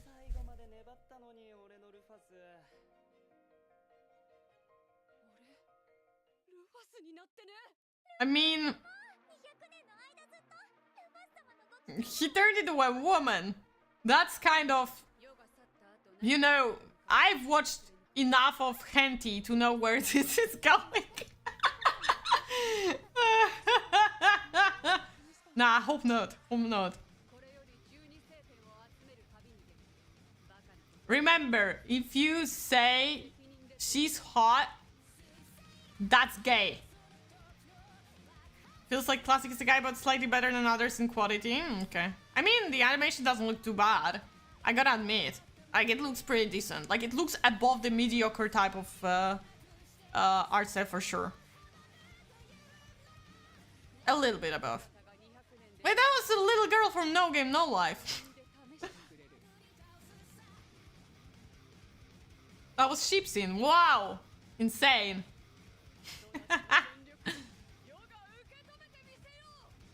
Okay. Yeah, no, that's a skip for me. Yeah, no, sorry. Especially when like the maid was a mecha or something. This is something that always throws me off. I don't like when there are like some guns in fantasy world. So this is an easy peasy skip. Skipperoni. What's first? Okay, I read that. Okay. So moving on. theoretically, it's not gay because she's game character, and after 600 years, boy is in her. Okay, so you're saying he has developed into becoming a woman mentally as well. Still, there is a male soul in it. You know, say whatever you want. Say whatever you want. It's still kind of gay. Okay, moving on. Tojima Tanzaburo は仮面ライダーになりたい. Tojima Tanzaburo has spent his entire life chasing a dream to become Kamen Rider. Now at 40, reality has nearly caught up with him, and he's on the verge of letting go of his childhood fantasy. That is until he gets caught up in a crime wave led by the fake Shocker gang, turning his long-time dream into something far more dangerous. What starts as a pretend hero's journey quickly becomes something real. The ultimate Kamen Rider fantasy is about to begin. Yeah, don't say anything. You're right. It's safer this way. Okay, let's see the trailer. Okay, fair. Kamen Riders, pretty goated. Dude. This is going to be me with my anime husbands. Okay. Dude's very dedicated, I gotta say. Okay. Oh, wow! Her boobs huge! Is it going to be like gang of losers?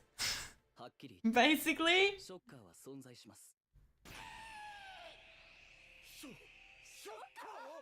Oh my, not the pose! Oh my god! What are you doing, Japan? What the? Okay. This is Sanji. Well, never mind.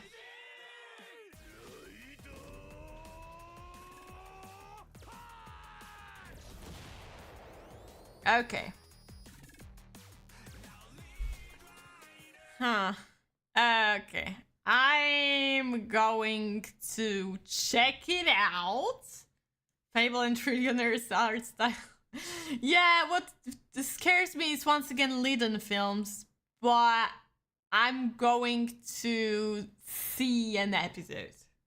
And yeah, see an episode. That's going to be fair. And if I feel like the comedy, the jokes are decent enough, I may give it more episodes. But if it's going to be more on the cringe side, I'm going to let it go. Let it go. Let it go. And the next one in line is Uma Musume Cinderella Grey Part 2. I may play Umamu, I may raid the Horse Girls trip, but I actually do not watch the anime. Maybe one day I will. I'm not planning on anytime soon though. From what I've heard though, Cinderella Grey has been the best season of the anime, not counting the movies. So, hey, you have part 2. So, Fable Stable one more time. Fable Stable sounds so funny though. Fable Stable. Fable Stable. So, hey, Uma Musume enthusiasts are eating well. They're eating well, but I'm not going to watch the trailer, although I gotta admit I've seen some things.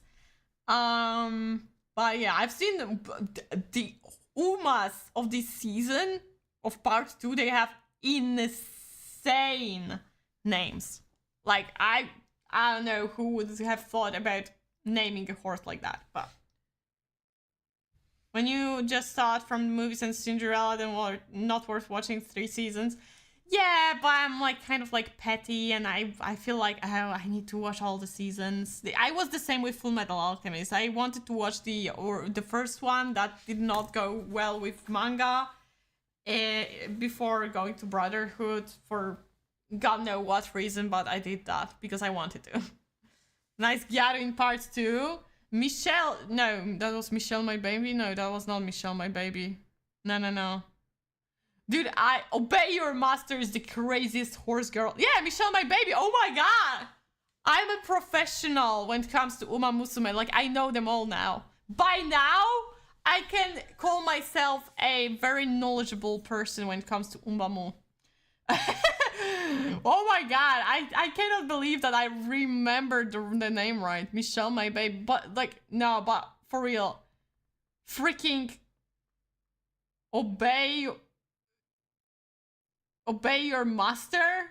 That's, imagine like trying to call your Uma Musume friend by, hey, obey your master, I'm here. Like, what? Okay. Moving on, because yeah, once again, I have not watched the previous ones, so I don't want to. I do not want to watch the trailer for this one, even though I've seen some teasers already. But yeah, moving on, we have another anime online. Is no genre set, but it's music and superpower themes. Civis, The Sound of Heroes.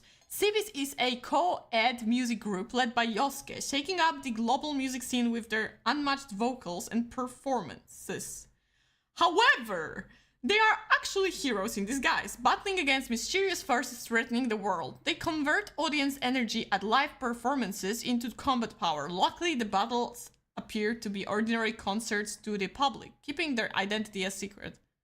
Okay, that's kind of like a cool concept. Like, you know, it's kind of like similar to K-pop Demon Hunters, but they are actually continuously on stage. So let's see how it looks in the trailer. She could be your baby, but we'll see after this part.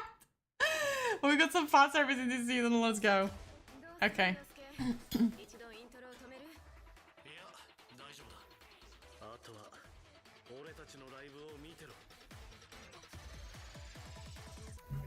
Anime from Blasphemy? Damn. What a call out.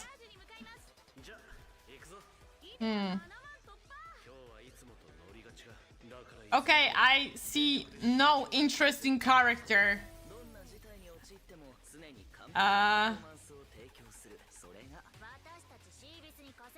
If there was like one guy that I like would be in my eyes handsome.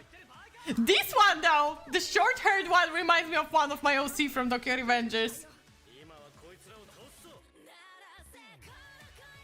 Not gonna lie, I'm like, wow. Kind of, he gives me the vibe of my OC so much. But maybe they will have like cool songs or something.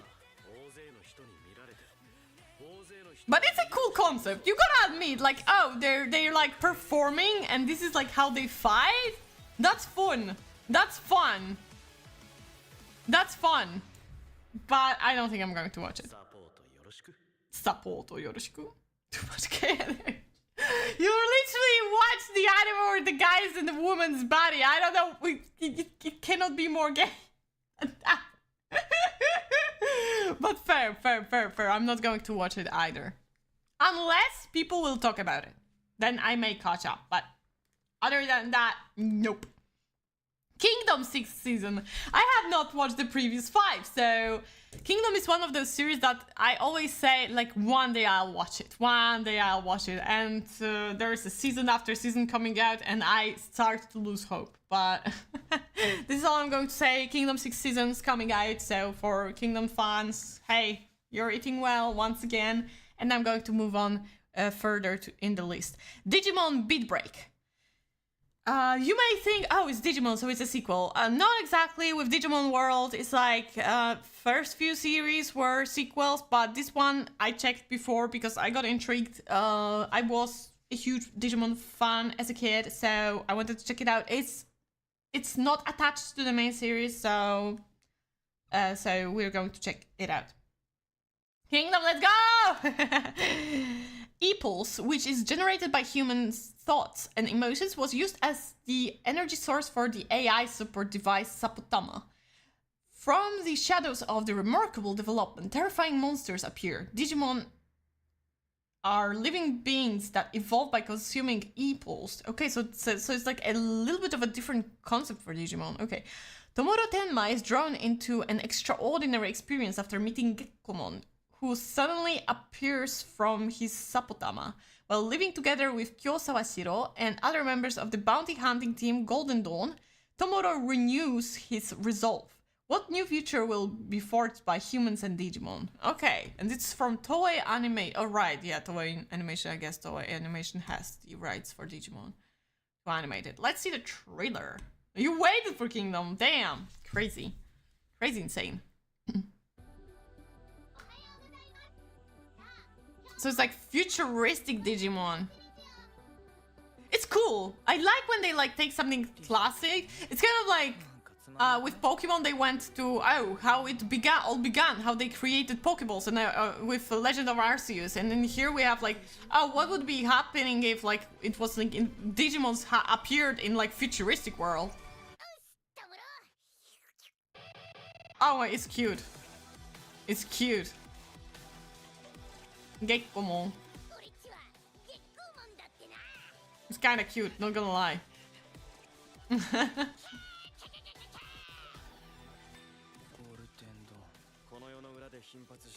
Oh, there's a red panda one.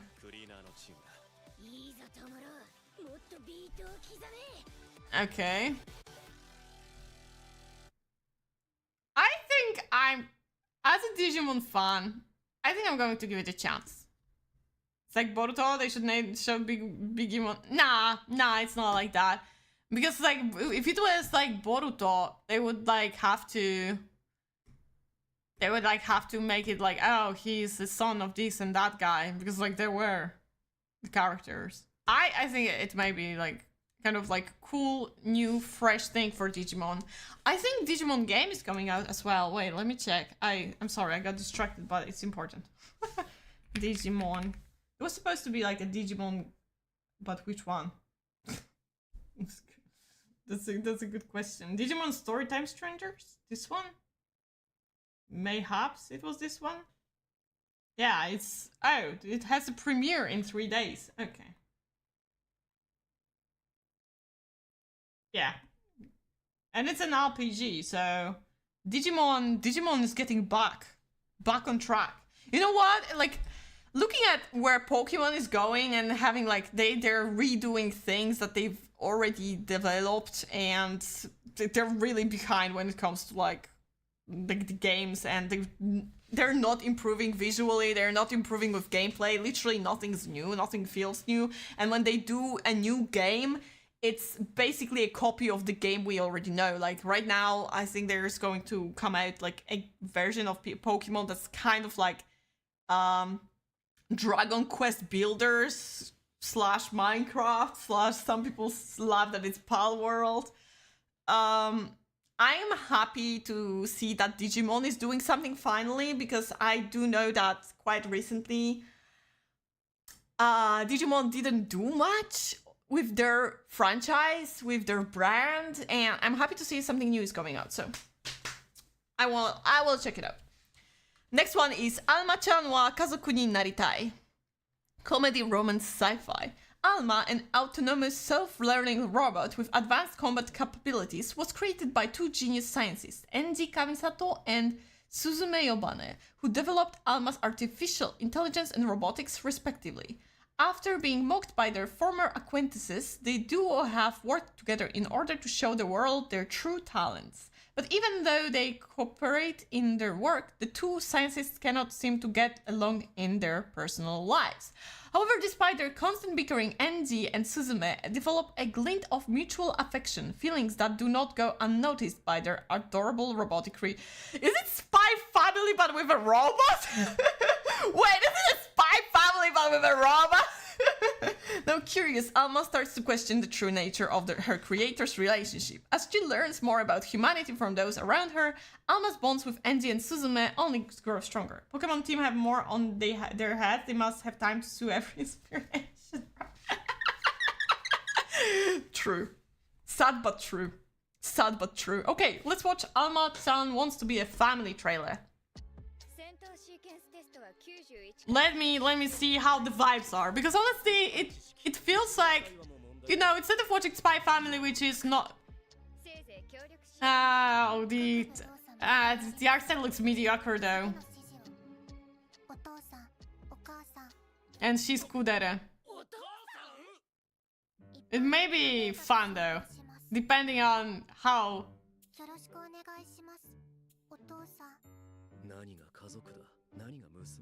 Damn, he's so edgy.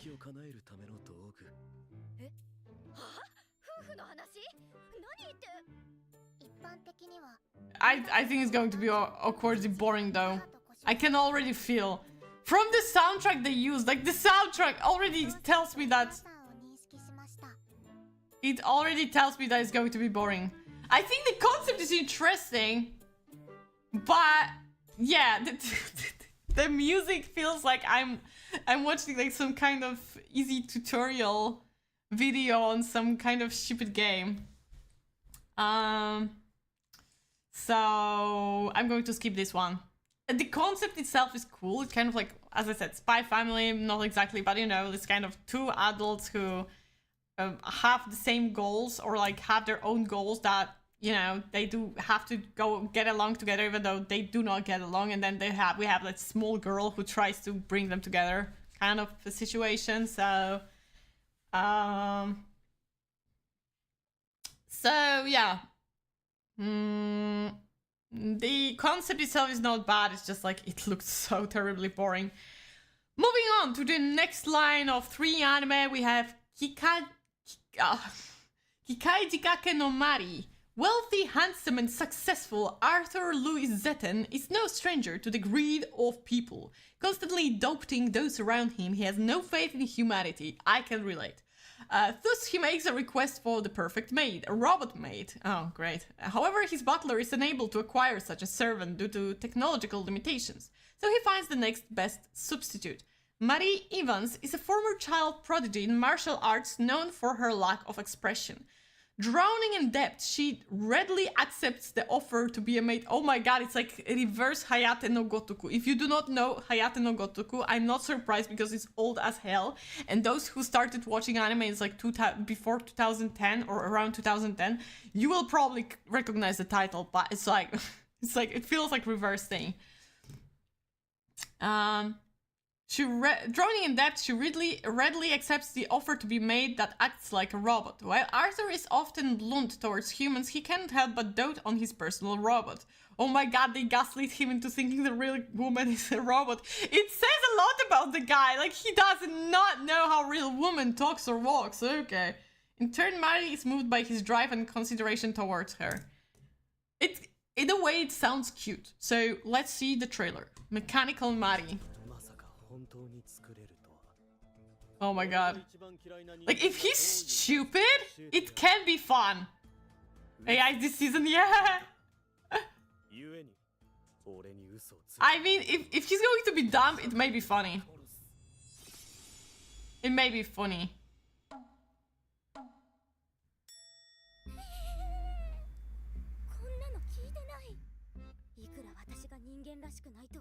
Damn! Damn! She was in MMA? Insane! Okay, it may be kind of funny. He looks like England from Hetalia! I like those... Oh my god, he is stupid! Okay. It may be actually... I might give it a chance. Wait, there's something else. Even if it's yet another Aqua. What? We have... We have a lot of blonde guys with blue eyes this season. Okay, you know what? I'm going to check it out. It all depends of how long they will be able to run the joke properly and what the finale will be. But I think it may be entertaining. There's a chance. And I hope for handsome... I already see the handsome black-haired guy, so... I mean, he looks mediocre. You probably would say he looks mediocre, but honestly... And one that looks like a little bit like Nagumo from Sakamoto days. But I gotta say, I think he's going to be the one who brings the maid, and he's an adult, so he's probably not going to have any love interest, so I can make him mine. Yeah, thank you. Okay, moving on. We have Ranma and a Half 2024, second season. I did not watch the first season. I heard from my sister that it was pretty fun and she enjoyed it. She watched the original one as well, so that comes from someone who watched the original Ranma. I personally didn't even check it out because honestly I'm kind of bored and tired of this old anime getting reboots, especially from... It's like we just had Urusei Yatsura, and after watching like first season of Urusei Yatsura, I was like, you know what? Like it's all great and all, but I feel like, oh, they kept the original voice actor though, Yamaguchi Kappei. I love him. But it feels like, you know, they're wait, Takahashi Rumiko. Yeah, Takahashi Rumiko created so many great mangas. I cannot like take it away from her, but honestly, I'm just tired of seeing her old series being like remastered, rebooted. I want something new and fun. I'm glad that people like it because I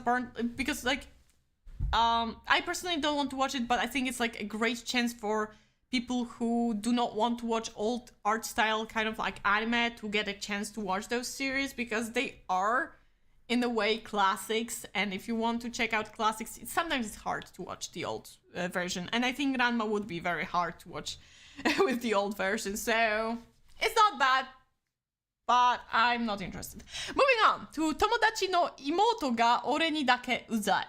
If a girl teases you, that means she likes you. Oh god, Nagatoro. Unfortunately, Akiteru knows from experience that isn't the case. Oh, okay. Yeah, I think that you're wrong, Akiteru. You think it's not the case, but it will be the case later. Because every girl he interacts with shows him nothing but scorn, and he's not scored a single date from it. Bruh. Luckily, he's more concerned with securing a spot for him and his game development buddies at his uncle's business. He has uncle at the Riot Games! Oh my god, we finally have a protagonist who has uncle at Riot Games. We found the guy! Let's go! But when his uncle throws him a condition that involves playing the part of his daughter's boyfriend... Wait. That's incest. I don't like it anymore. Akiteru has no choice but to take it. What will his best friend's sister Iroha, who bullies him relentlessly, think of the news? Oh, so he's getting into incestuous relationship, so the bully will realize that her bullying is because she loves him. That's the most messed up synopsis that we've read today. Let's watch the trailer, if I have one. Yes, I have one. Absolutely insane.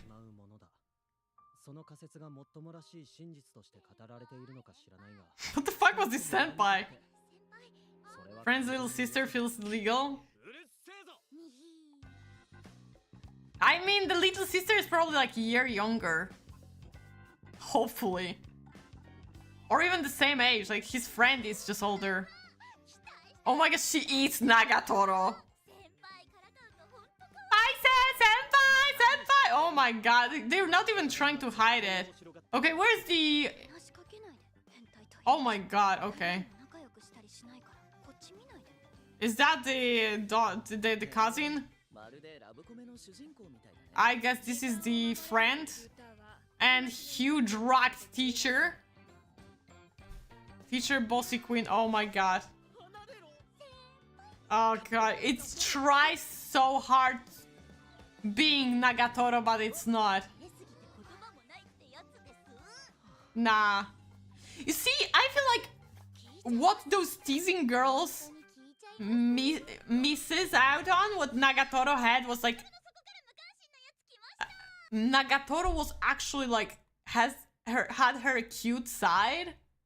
Yeah, you say for science, I think it's for the teacher, but yeah, no, skip.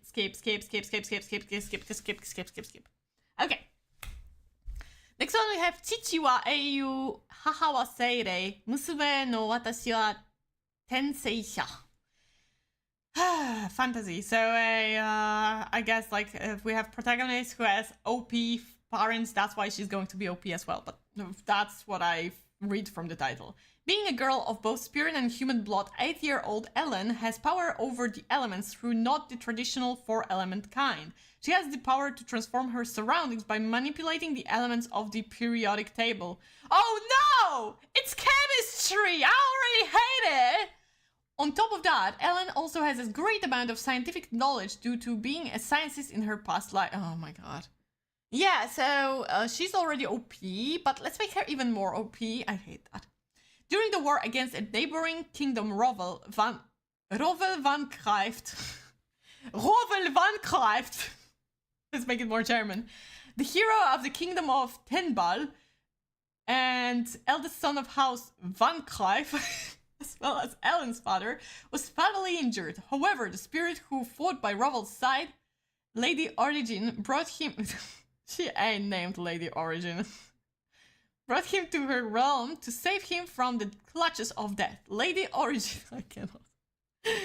Who happens to be the queen of the spirit realm, as well as Ellen's eventual mother, is one of the most powerful spirits in existence, making little Ellen quite powerful, in contrast to her innocent looks. But even a family as happy as the one has its fair share of problems, as Ellen and her parents are forced to reconnect their old ties to the Van Grijft castle in order to defend their relatives' honor, all while hiding Ellen's dangerous existence from the public to preserve their undisturbed happiness. Okay, boring.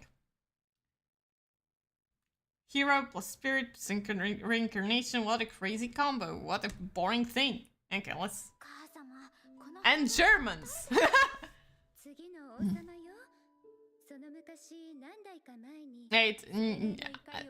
Yeah, it's escape. It's a skipperoni for me, for sure. Yeah, no. Me no liking.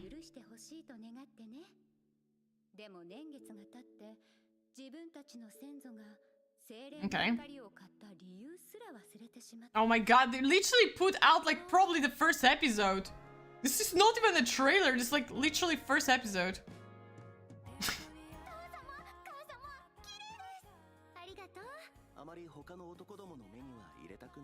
My god.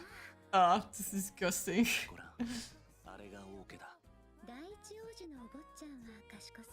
Oh, I thought like this is the prince, the previous one, so...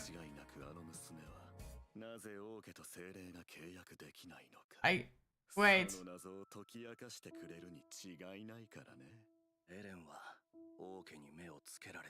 Okay, whatever. Yeah. Oh, there are two! What the fuck? That was rude! Sheet quality, sheet blood, mother will be already kid.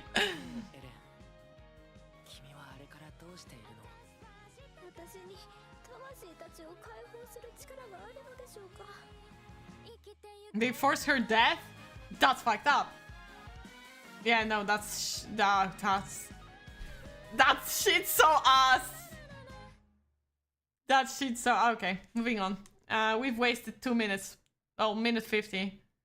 Yeah, I'm not happy about it. Moving on. We have Ao no Orchestra Season 2. I actually watched the first season, and the plot itself wasn't too bad, but... Holy fuck, the 3D animation was a pain. Wow. Do not watch it. But yeah. Moving on. I'm not going to watch the second season. I already suffered through the first one with the animation. As I said, like the plot itself was pretty decent. It was decent enough that I actually wanted to read manga, and I read a little bit of manga, but I don't know where I stopped, so I don't know. It's like one of those series that, yeah, I've seen some, but I don't feel like I want to finish it anyway, so... moving on to Uso Tante Tomanto. Unfortunately, we do not have trailer for the authentic mystery story for all Tomanto and friends as they solve mysteries using vegetable and fruit trivia. Yeah, we do not have that. I'm sorry, I know you were excited about it, but I couldn't find a trailer. It's funny how they wrote it's like 26 episodes, but 0 minutes. Moving on. We have another comedy romance on the list. Debu to Rovu to Ayamachi to. This is the punishment for a fat, ugly girl like me falling in love with someone as beautiful as you. Yumeko had a mountain of complexes about herself. Then a terrible accident befalls her. Though somehow saved from the brink of death, Yumeko wakes up a completely different person. This is me, I'm so cute! Those around her can't hide their surprise and wonderment at this 180 change. But Yumeko's new hyper-positive attitude starts to change her surroundings too. Worries and complexes can affect anyone, and Yumeko will chop right through those of her various supporting characters. In love, work, friendship, and an attempted murder case? What?! Where did the murder case came from? Sure, Benny. Sure. This frenzied romantic comedy will leave you bubbling with energy. Okay, look, they dropped an insane drop of like... And then there's the murder mystery.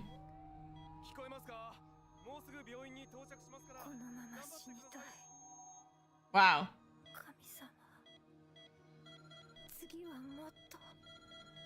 Okay. So kind of isekai, but in the same life, I guess? Question mark?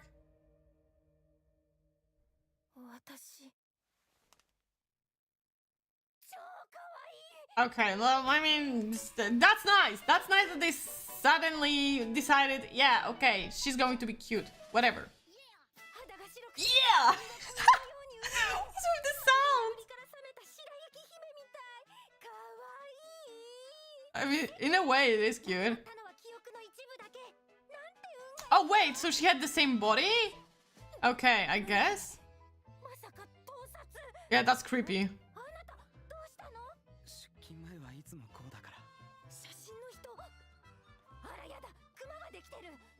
Oh my gosh, she's like... Okay. I cannot with the soundtrack though. It's like sounds like out from the circus.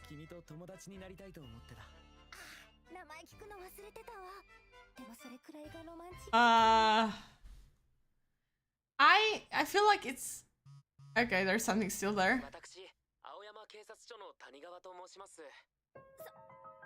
Damn! Okay, and randomly at the very end. Okay. I gotta say, like, I'm glad that they're approaching plus-size characters, or however you want to call them. But I feel like they're approaching them in the laziest possible way. But okay, fair. Let's say Japanese try to move forward with certain topics. Good for them. For me, right now, I am... Yeah, that's a skip. Oh god, and the next one is a little bit yabai because it's sports and Etsy. Sawaranai de Kotesashi-kun. Koyo Kotesashi possesses exceptional massage skills and dreams of becoming a sports doctor. To secure a scholarship to medical school, he enrolls at Seiwa University, affiliated high school, a powerhouse in athletics. Coming from a poor family, Koyo takes up a live-in job at the school's dormitory to cover his expenses. However, he soon finds himself surrounded by a group of highly talented yet quirky female athletes. His role, managing the dorm while also tending to their physical and mental well-being. With a mix of intense training, close quarters dorm life, and massage therapy, an unpredictable and daring new adventure begins. Yeah, basically, it's going to touch them. But with consent, because it's going to be a massage. Yeah, okay. You know, like, I've watched Nukitashi this season. I don't know if I want to watch, like, you know, like, you need a higher level to interest me.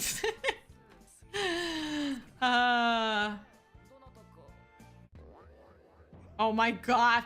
Oh no. The sounds. The sounds. Girls' Dormitory will be good show. 4 episodes for sure.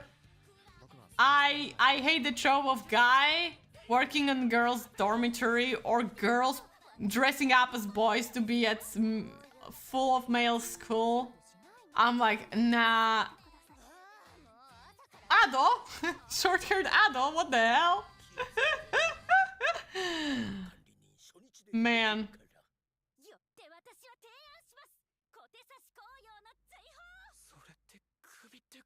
Nah, that's definitely... I'm definitely not the audience for this show. got the audience for it. So she's a basketball player. Who else do they have? What? Wait! Whoa! Whoa! Wait a minute! Wait, what the? Oh my god. Okay. Oh, jeez. Oh, no. Okay, no, definitely. No. Oh my god!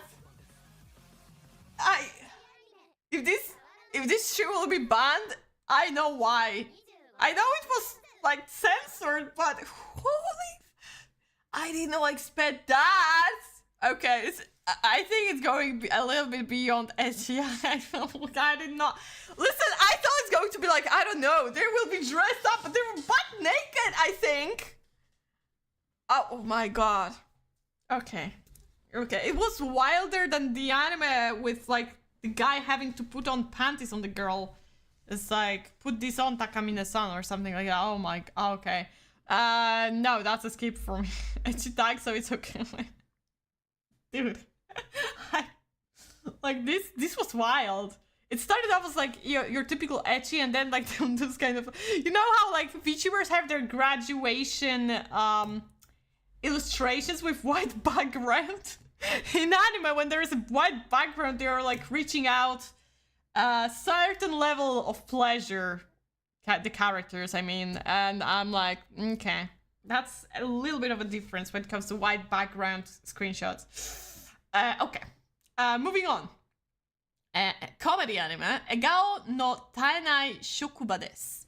New shoujo manga artist Nana Futami works hard every day while being supported by Kaede Satoru, her female editor who is older than her, and Mizuki Hazama, her assistant. According to the girl herself, she sometimes drums up intense daydream delusions of occupational illnesses. A working girls comedy set in the entertainment industry brought to you by an author who always draws various girls. Okay. Okay. That's, and they flashbang me all right. But in the end, I'd rather be flashbanged, but I'd rather be flashbanged than, simply banged. That would be awful. Okay. Moving on. Mangaga's weirdly wonderful workplace.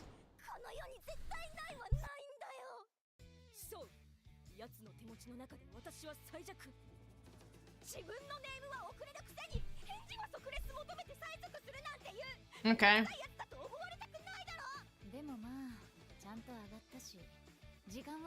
Oh, that's a Mamacita editor.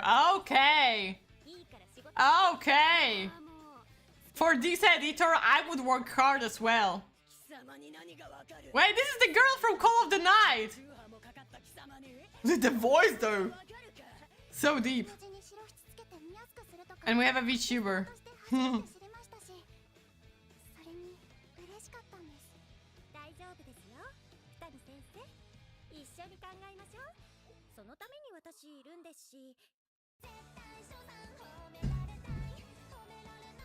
Okay. Another Honeyworks, but with someone else. I didn't read it. This woman hot, though, I gotta say.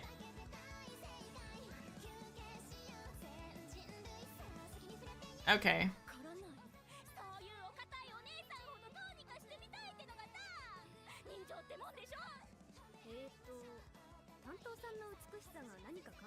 She does not get it. She does not get it. She does not get it that the editor is kind of... Unless it was not the editor. But yeah, the blonde woman, kind of hot. But is it enough for me to be interested in watching it? No. No. Sorry.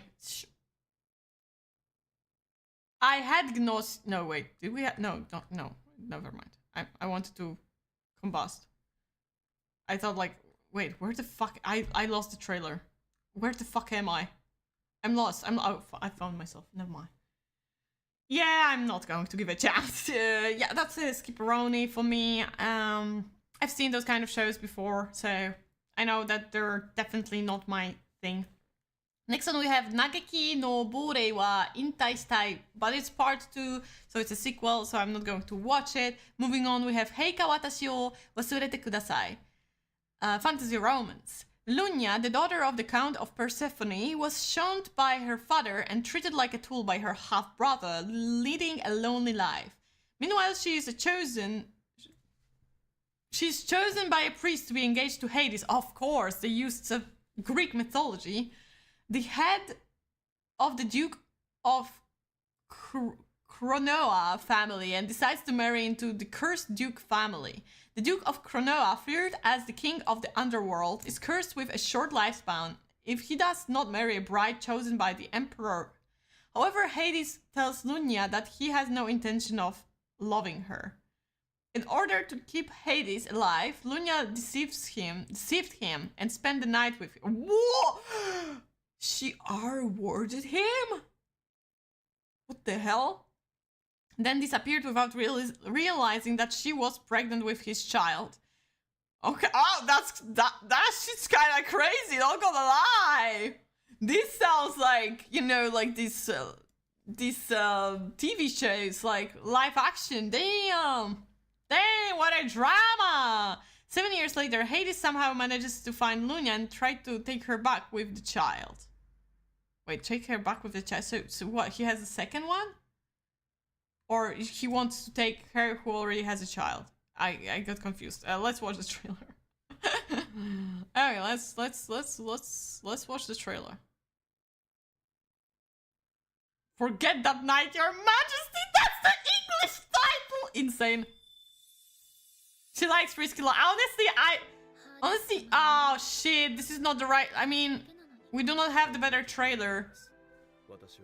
Shut up with those alarms. Oh, no, she has 2 children. Damn, that was one hell of a night. Honestly, I gotta say, I don't think I've ever said that before. I don't know why, but kind of like, I always like this kind of like, oh, they sat together and she ran away and then she comes back and she has children, because it's like introducing a man to like entirely new life that he did not expect. It's always like, I don't know, I always like this kind of setup, but I rarely see them in anime, so I'm going to give it a try. I don't know where this is going, because literally in synopsis there's like something like nothing else. It's like basically setting up the what's going to happen, but what then? Like, why did he look for her? Why did he need her? Like, we don't know what the objectives are for those characters, so I don't know if it's not going to fall down pretty quickly, but let's see. And then we have a spin-off from Gintama, Sannen Zetto Gumi Ginpachi Sensei. And I don't know if it's because, like, I remember when I watched like first 60 something episodes of Gintama, I remember past the ending, there were scenes of this kind of like school life parody of anime, and I wonder if it's like the same thing or if they did something else, something new. So let's watch the trailer. It's not connected to original Gintama in a way, so we can check that out.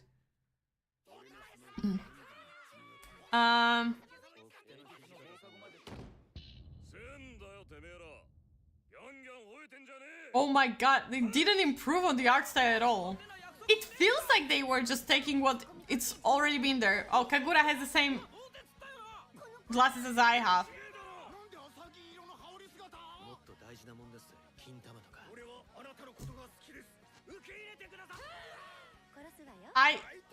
It feels like they just got the... It feels like there's nothing new from there. Like, ain't no way they managed to keep the... It feels like they just compiled what they already had. I don't know. I'm confused.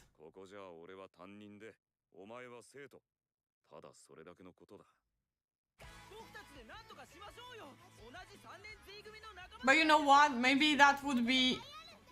Well, damn, Kagura has such drip. You know what? Oh, the tennis guy.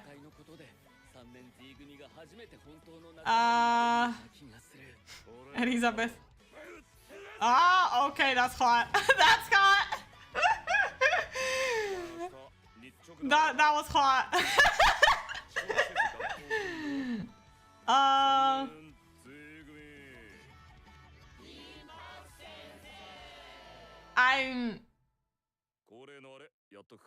I'm going to watch it. You know what? I'm going to watch it. I don't know if it's just like a compilation of what was like. Maybe it's like a good introduction because I still want to watch Gintama. Continue from where I stopped. So yeah, let's give it a chance. I don't know what's going to happen with it though. I don't know how it has been created, and I'm kind of like confused about that. But let's give it a go. It will be definitely faster to watch than the entirety of Gintama for me. So moving on, we have Nisen nen Neko no Kuni Nippon. I don't think I have trailer for that though. It takes place in the year 2200, where Japan has become a land of cats as the human population's birth rate has declined. In this future world, cats can talk, learn, and work. The story follows a high school girl and her argumentative cat. Argumentative cat sounds powerful. I guess this is what Japanese hope will happen. They're like, yeah, so we have an issue. We are getting less children year by year, so we sure hope that cats will learn how to work and talk. Anyways, moving on, because we don't have trailer for that. Another comedy romance. I told you there are only comedy romances this season. No way, Catacalypse. Yeah, there was like, wasn't Catacalypse like this season coming out? I did not watch it though. Chitose-kun wa Ramune bin no naka. Insults aimed at Saku, Chitose, are a dime a dozen, nicknamed Class 5's womanizing scumbag. He is constantly slandered online. I don't know why it makes me laugh so much, by those jealous of his popularity. Luckily, that barely makes a dent in Saku's confidence. Outside niche internet forums, he is the reputable figure his schoolmates admire and the model student his teachers trust. As his second year of high school commences, Saku reunites with his old friends and befriends new ones, all belonging to the school's social elite. However, the fun is cut short when Saku's homeroom teacher instructs him to convince his shut-in classmate Kenta Yamazaki to return to school. Wishing to wrap things up quickly, Saku visits Kenta's house the very next day, but the task proves more challenging than he expects when he discovers that Kenta is firmly and fully on the Saku hate train. It's actually funny when you read that. I gotta give it to them, it's kind of funny. If he wants to preserve his impeccable image, Saku must find a way to win over Kent and bring him back to school. You know what? Wait. Is Kenta a guy? He's a guy. Okay. If this shit ain't gay, I'm not watching. You build up like a womanizer who all the girls I apparently love, and we have a guy who needs to convince to come back to school, who hates him, and you're telling me this is not a boys' love? Ain't no way. You're telling me I'm going to have to like approve that the guys will end up with any of the girls when we have this kind of setup? Nah, fam. Let's watch the trailer though. I need them to end up together. The guys, I mean. Nah.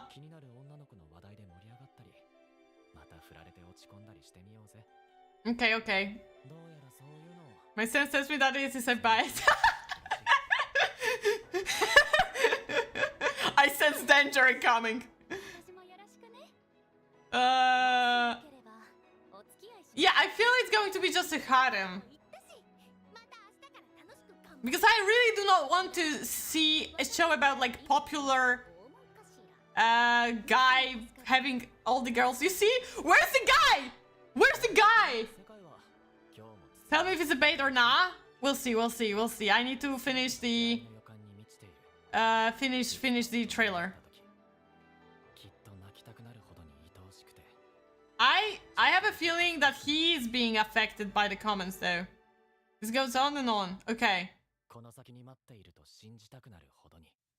Wait, what? That was the right trailer?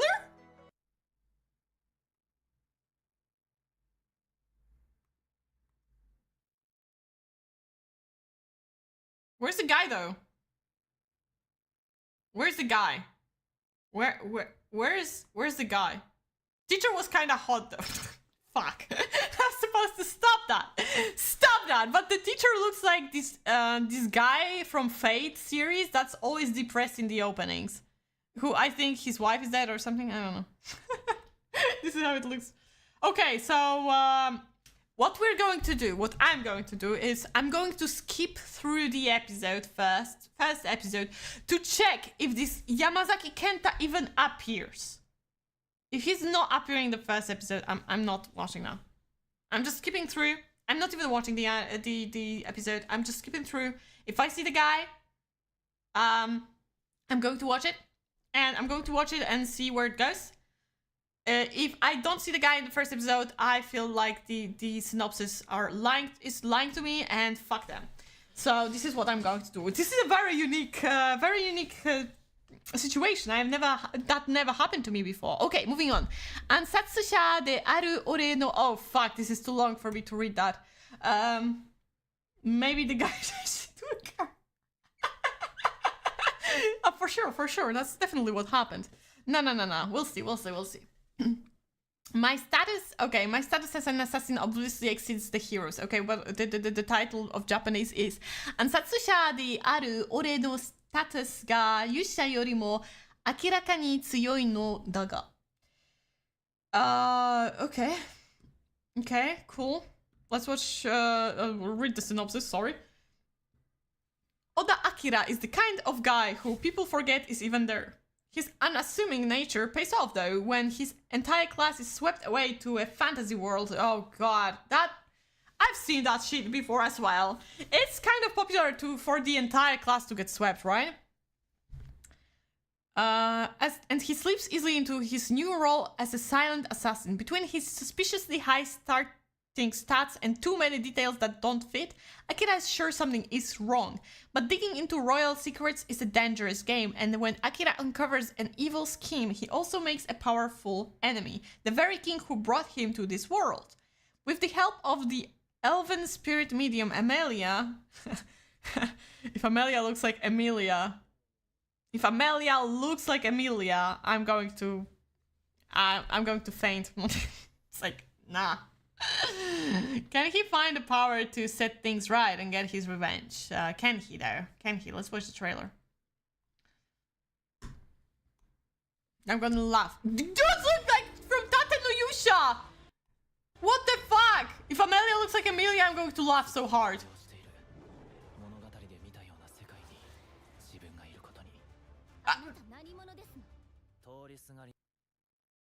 If this is Amelia,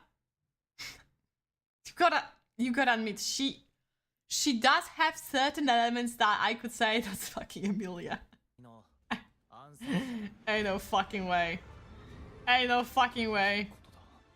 What the fuck? Oh, he's romancing him. Tate no Yusha exclusive, for real! For real though! For real though! The night guy also looks like one guy from Tate no Yusha. Is it? Doesn't he? Ooh, the opening though. Oh, the opening kinda banging. Okay. The opening may be a banger though. Kinda.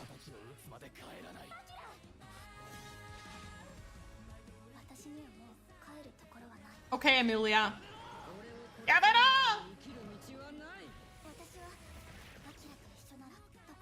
Oh my god, she acts like Emilia as well, from as much as I know Emilia, which is not that much. The night guy looks cool though. I gotta say the art style and the animation didn't look too bad, so it's a surprise, but it doesn't change the fact that I'm going to skip this shit. Yeah, I'm not going to watch that, there's no way. Another adventure fantasy. Sozai Saishuka no Isekai. Oh, they even said it in the title. Yay! Isekai Ryokoki. Takeru Kamishiro is a normal guy with an ordinary office job, but finds himself summoned to another world. Takeru starts his new life in Marius, a world with swords and magic, fully equipped with multiple skills. Not only does he have enhanced physical and amazing magic abilities, but also the power to search for valuable items. With the cheat skills he's been provided, Takeru starts his new adventure in the new Isekai. Well, thank you, Windows Defender. Thank you for defending me from this Isekai, but I'm doing fine. If she's rapping like Amelia, then it's definitely we shall see.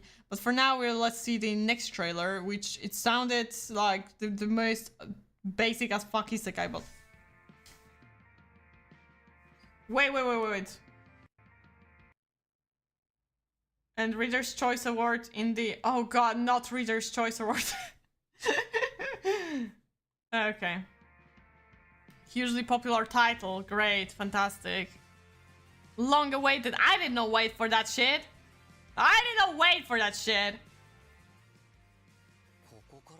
Oh my god, it looks bad. Oh my god. Oh my god, he sees clovers though. That's a W. That's a W for him.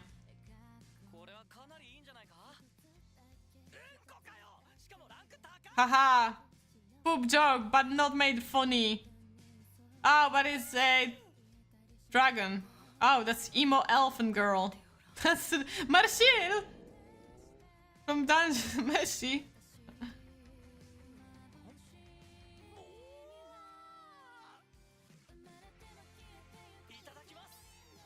This dragon also looks like this kind of like this one VTuber that's like a creature. I don't remember the name. Dude, they didn't even try to make this trailer. They're just like, yeah, let's slap some scenes from the anime that we've already animated.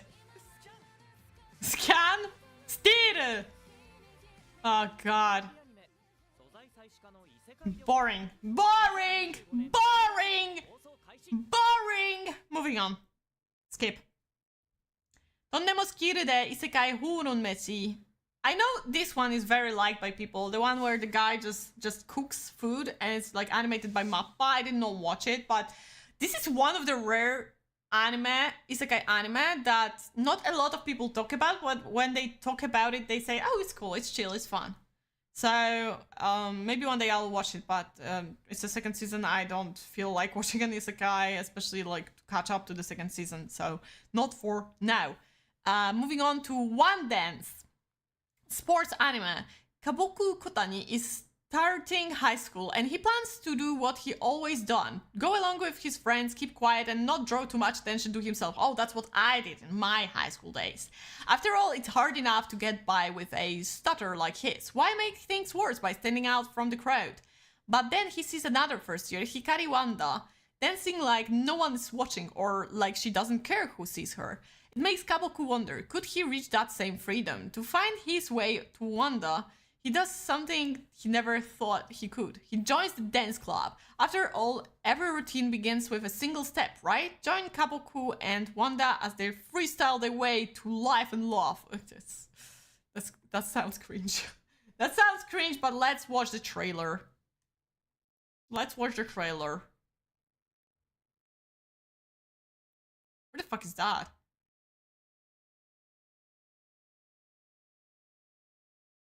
What the fuck is that? I swear I had the trailer for that. Don't even...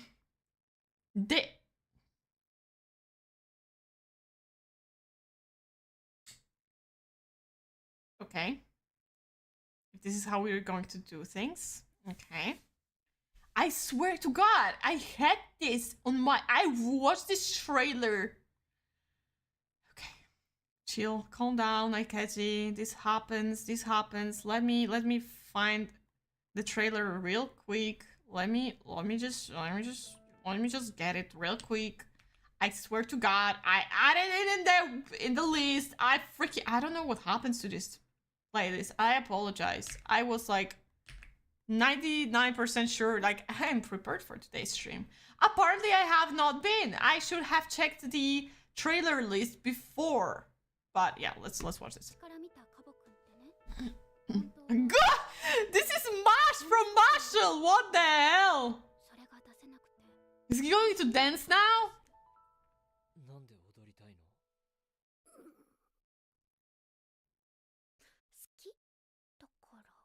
Oh, that's a weird... Oh, ew. Ew. 3D. Disgusting. Disgusting. Okay, the outside looks a little bit better. Like, there was this one screen when it looked terrible. But I don't like the proportions of... And... Oh. Oh my god. Is he stinking that much? There's some K-pop boy.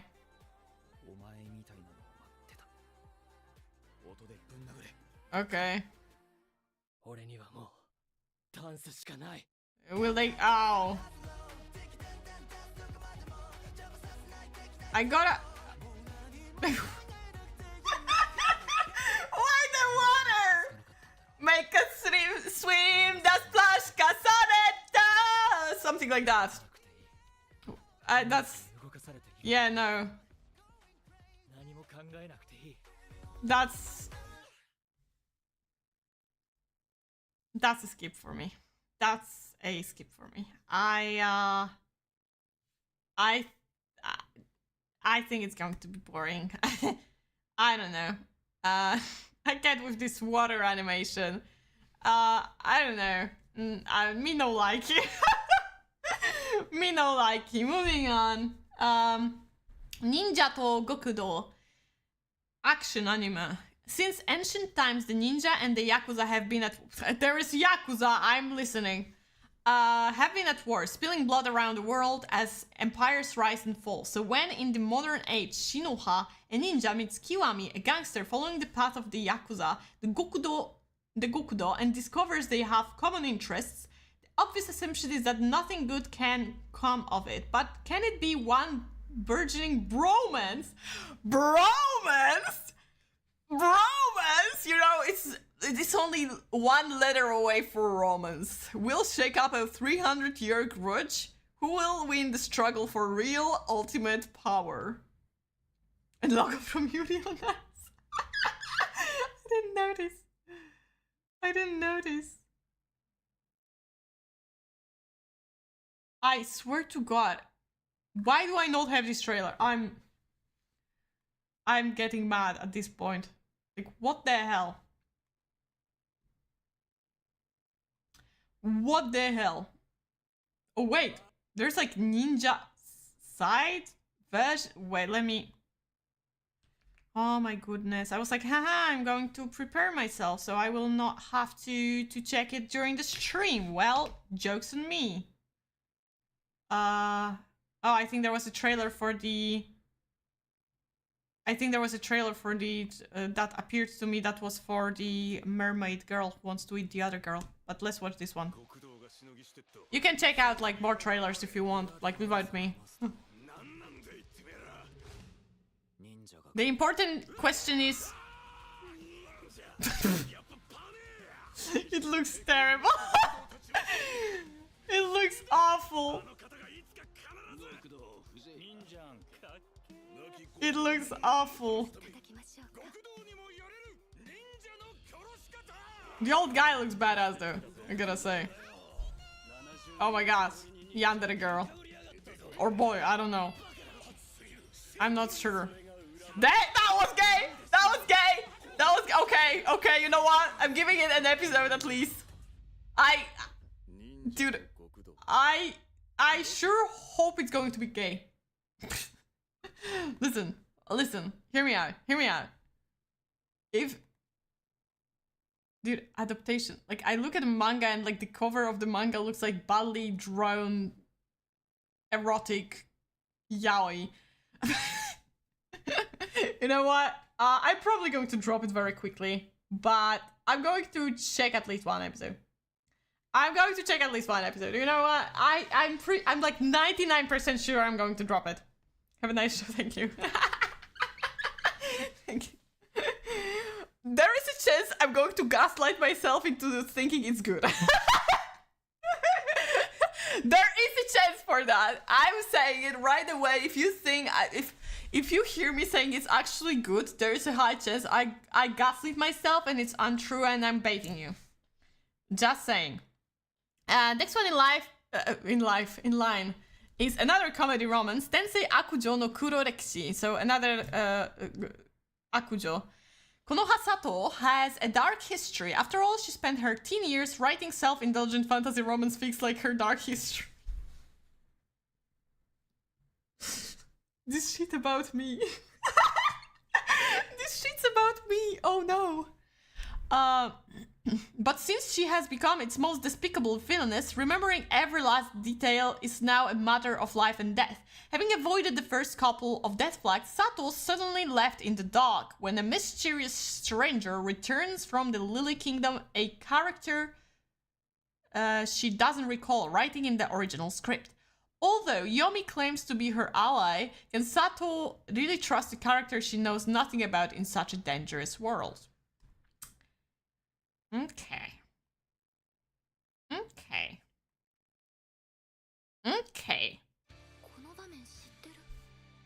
This is my fanfic! I live in my own fanfic!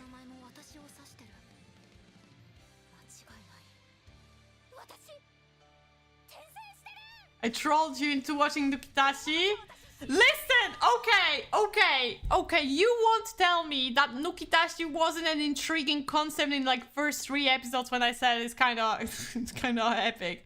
Also, the joke about I will forever remember the joke. It's like the 2 characters are fighting and he's like, love is more important, like it's important, more important than fucking. And it's like fucking comes first in the dictionary. And the protagonist says, you fool, I'm Japanese, the English dictionary doesn't apply to me. Or like the alphabet doesn't apply to me. I was cackling so hard. But overall, Nukitashi was yeah, it had a stupidly entertaining concept, but I have to admit, I will talk about it on Thursday. It did not go in a unique enough way for me to be like, yeah, it was a solid anime, unfortunately. But I still enjoyed it. I did not troll anyone. I know you will be thinking that, but next stream, it's not excuses. I still believe 3 first episodes were dope.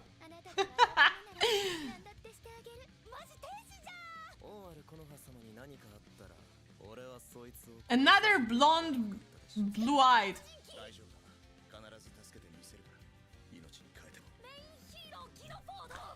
The problem with this kind of anime is that I've seen too many of them. It's like, oh my god, I need to comment every single thing that's happening. Where is the original character though? Okay, whatever. But there was like an information. I assume.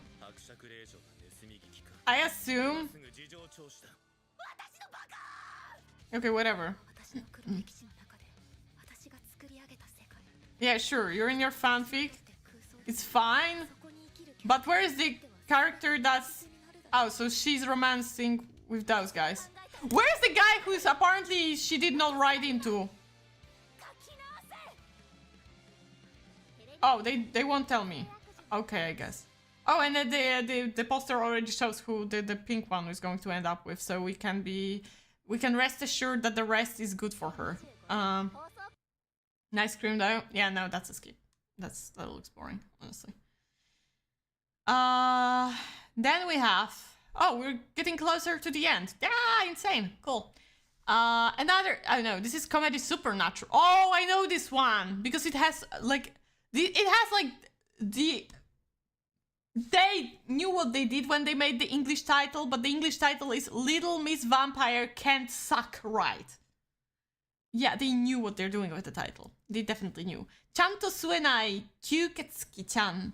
As a vampire, Luna Ishikawa can be considered a unique transfer student. With her cool demeanor, she has quickly become her class center of attention. Normally, it would be nearly impossible for Tatsuya Otori, a completely average guy, to ever interact with her. However, this changes when the two are unexpectedly paired together for cleaning duty.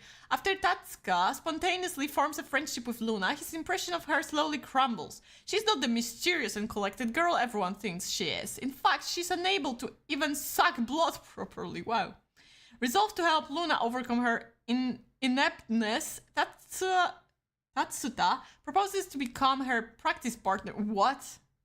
Okay. Pumping life into their mundane school days, the duo gradually works towards a delectable goal, improving Luna's blood-sucking skills with every bite she takes. Yeah, sure, blood-sucking. That's how kids these days call it. I know what you're talking about. I know what you're talking about. You ain't fooling me. I know this is a metaphor. I know what a metaphor is. Yeah, the trailer came out very early on. I've seen it like a year ago.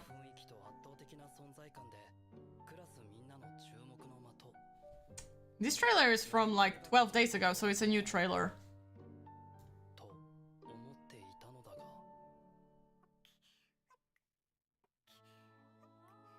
What?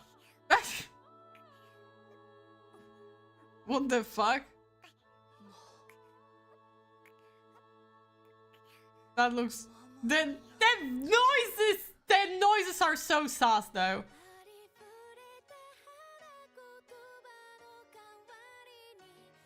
She flew away, that...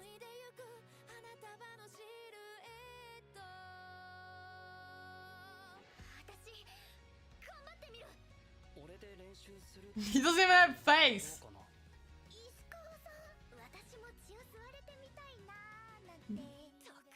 What the hell? You like her? Yeah, her hair design kind of cool.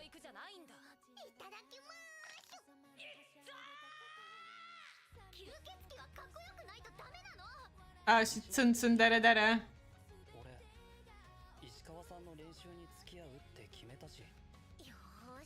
Her design is cute over, like, in general, but...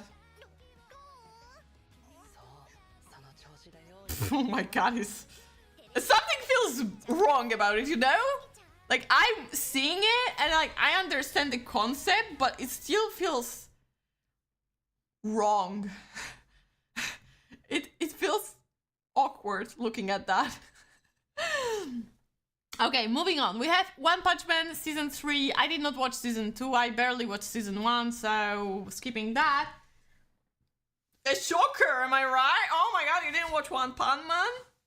For me, One Punch Man isn't really that funny. I said it. It's like, it was fun at the beginning, but I feel like it's just... I don't know, too episodic. Something felt wrong with One Punch Man.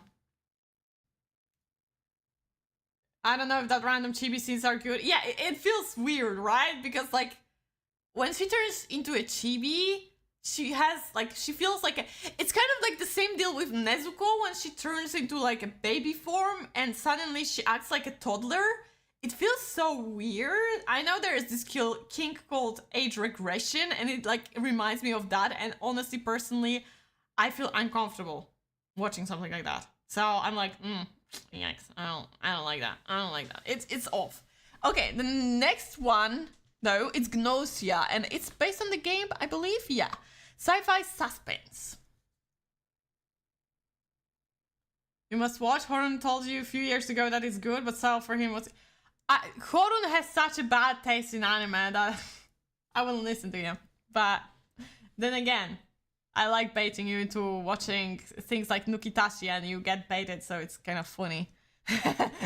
Yeah, okay, Gnosia. Let's walk and talk. Can you get up? Is it like the beginning of Skyrim? Are you awake, traveler? The Gnosia lie, pretending to be human. They'll get in close, trick and deceive, and then eradicate each person in the vicinity from the universe, one victim at a time. The crew of a drifting spaceship facing off against a mysterious and deadly threat known as the Gnosia, and having no idea who among them is really the enemy, formulate a desperate plan for survival. It's a Mogus. The most suspicious among just as I said, it's among us. There's like the most suspicious among them will be put into cold sleep one by one in an effort to completely rid the ship of Gnosia. However, it is almost impossible to tell whether each person put into cold sleep was really Gnosia or simply a poor unfortunate scapegoat, sacrificed by the Gnosia for their own survival. Can the humans emerge victorious or is mankind doomed? Oh, it's like the Thing movie. Like, you don't know. It's kind of like cool concept. I like those kind of stories when you don't know who the culprit is. Let's watch the video. Like the trailer.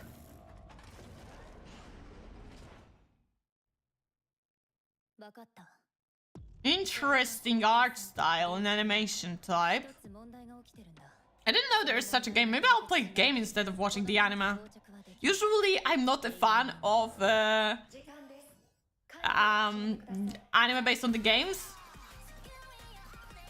Mostly because like they don't know how to. Damn, the ladies. Okay, a lot of ladies. Most of them are like boring. The pacing is wrong.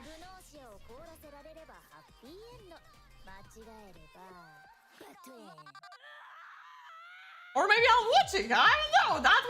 That looked kind of dope. Oh, bad. Oh, okay.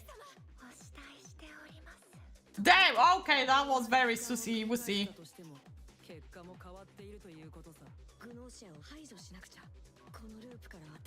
It's got okay.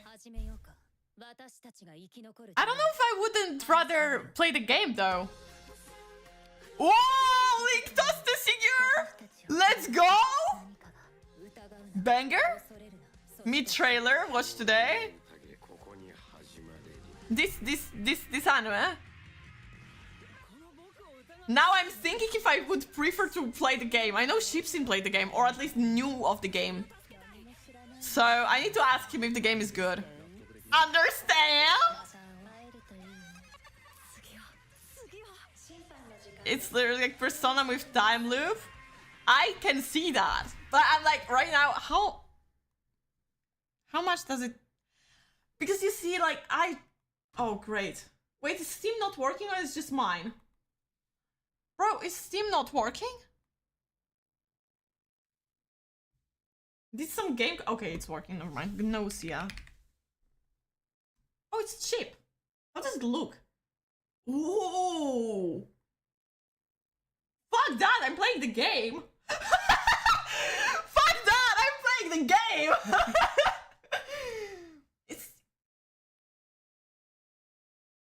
Am I not too dumb for the game though? Honestly, oh man, I don't know now.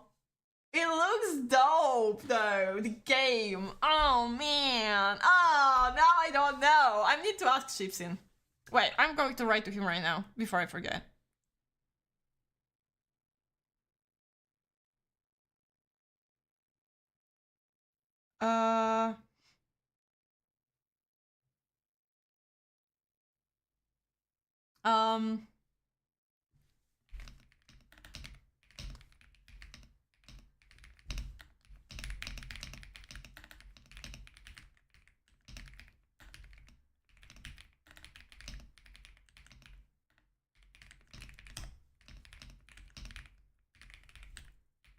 Okay, there we go. Yeah, asking Dalai Lama. There we go. I did what I had to do. I needed to do that, okay? I needed to do that because after the stream, I forget. Next one in line is Isekai Quartet 3. This is something that I mentioned today. I told you. I didn't know it's like I wasn't sure if it's going out. It was coming out. Jesus. Okay. Wait. Focus. Back on to focus. The English language is not that hard. Focus. Okay. So Isekai Quartet. I told you. This is like kind of like a crossover show of 4 of the Isekai anime: Overlord, Re:Zero, Tanya the Evil. I don't remember the title. Like, it's even more now. It started off with 4, but I see that there's Tate no Yusha. Wait, I was like, there were... Yeah, it's Tate no Yusha and Eminence in the Shadow now. It started off with 4 for sure, but I see like they have Tate no Yusha and Eminence in the Shadow now. Was it? Oh, they had a movie even. What the frick? Anyway, it's like Konosuba? Wait, how many were there? Wait. Yeah, it was Konosuba, Re:Zero, Tanya, and Overlord. Those are the main 4. And now they're expanding. Now they're expanding onto they're expanding on the Eminence in the Shadow and Tate no Yusha. So yeah, if you ever wondered how it would be for those characters from isekais to meet up, this is kind of a show for like isekai fans. I guess like this kind of thing is kind of fun. I remember something similar came out with slice of life anime like Clanat, Air, Canon or something like that, you know, and my sister had a lot of fun because she loved those shows. So I think this kind of thing is pretty fun.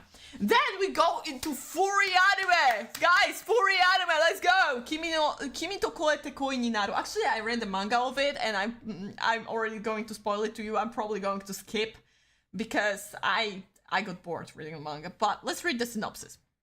When high schooler Mari bumps into the fellow TARDIS student, she's surprised to find out he's a beast folk who's to attend her school. After all, it's not rare for beast folk to coexist alongside humans, but it's still uncommon with the prejudice and all. Nervous to meet one of at first, Madison learns there's more to him than his furry exterior.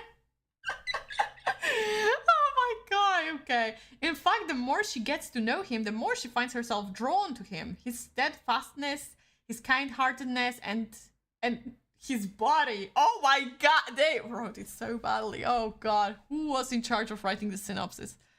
Okay, let's watch the furry.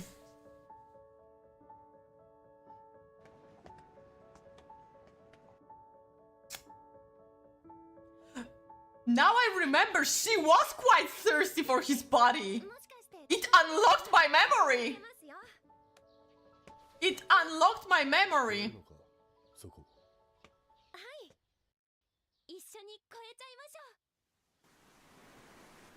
How oblivious she had to be to not notice at first this fucking dog. Yeah, he ain't 16-year-old.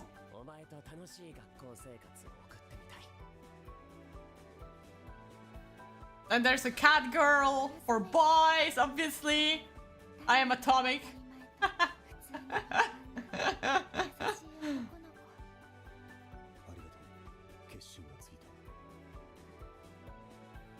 Blue box heroine younger sister vibes or something. She's very innocent girl, so mayhaps. I mean, go ahead. It's like, just remember, if you watch this anime, you cannot deny the allegations of being a furry. I read the manga, so I'm not denying the allegations anymore anyway, so... But yeah, I've read the manga. I don't remember being like anywhere intrigued about that. So for me, it is a skip. 2 episodes for Neko Girl, that's where they get you. That's where they get you. Because in first 2 episodes, there will be no Neko Girl. Actually, I don't know, I don't remember. But I do not remember her much, so she has to appear much later on. Okay, and then we have one more anime on the list, and then we go to Onas, so special anime, like kind of like special episodes or shorter anime. Monster Strike Deadverse Reloaded, but isn't it like a sequel or something? There's something other, but I don't think I have trailer anyways for that, so... And it does not have synopsis, so... Fuck, what is this trailer? Oh, whatever. I think this is for... Okay, never mind. Shit. Now we're going to Onas, so some Chinese bullshit, Korean bullshit, other weird shit. And the first one, because we're getting into the field of I have no fucking clue how to read that, I'm going to read English titles. Discord 3 and make comment on Mal that there is a Deku girl. That's very my animalist user of you, so go ahead, do that. The fated magical princess who made me a princess. In the novel The Lovely Princess, the secondary character Athanasia de Alger, Obelia, is the most pitiful of all. Her mother died in childbirth, and her father, Emperor Claude, never gave his daughter even an inch of love. Forever yearning for even the slightest bit of parental love, she was ultimately framed for a crime and executed by the orders of her beloved father. Well, we have a father of the season then. When a woman from modern-day Korea falls asleep with some sleeping pills, that's how they say it, falls asleep with some sleeping pills, she offed herself. That's how it looks like. She later awakens in the infant body of Athanasia, knowing the an unavailable fate that awaits her. She resolves to remain out of her tyrannical father's sight so that she may never incur his wrath. However, fate isn't so kind, as she meets him at only 5 years of age. With her original plan tossed out of the window, she now aims to endear herself so much to her father that he would never dream to hurt her. However, as many work towards their own ends, her plan is thrown into chaos. Athanasia's biological sister, Jeanette Margarita, longs for a family high-ranking nobility for power, and a shadow from Claude's past threatens to destroy everything he holds dear. I got confused at the very end, but let's watch the trailer. You watched it? It's not that bad? Let's see the trailer. I have no opinion on that yet. We have a seagull. We've had seagulls in Kaiju Hachigo. Very good seagulls. Very good 3D seagulls. The animation looks dope. I mean, you can see those horses are 3D, but whatever. It's far away. Oh, it's your classical... It's like you see a webtoon protagonist and you see her, right?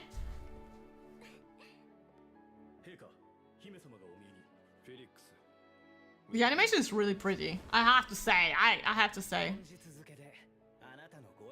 Oh no, she got a ginger. I mean, what? We're not hating on gingers here. That's kind of weird. Oh my god.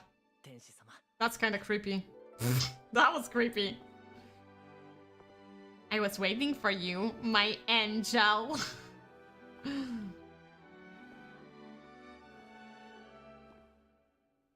Okay, will we see something in this trailer that will be actually something that I can be like, you know...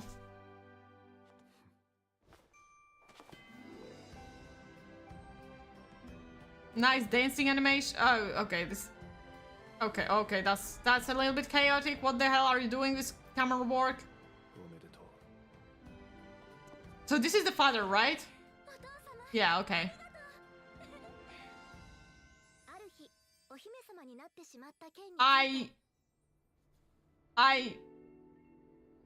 I've seen nothing from this okay? Okay. Wait. How old are they? You ain't baiting me. Wait. I knew there's going to be a... Wait, this is Lucas. She said Lucas, right?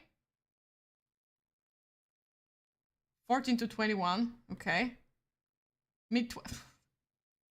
15, 16. I don't care how old she is and mentally. 15 to 16. And he's 21?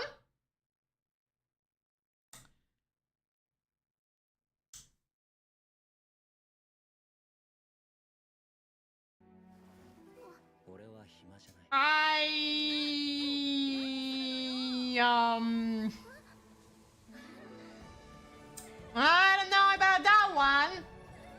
I don't know about that one, fam. It's like wondrous because we see him like 14, 15, but then he grows. But she's still smaller than him. I know you can say it's fantasy world, you know. They marry younger women, I know. I'm not the one to be that much of a prude to be like, oh my god, let's cancel it. I'm not going to cancel this show. It's just like... I guess they're childhood friends, but... They really have to make this kind of like...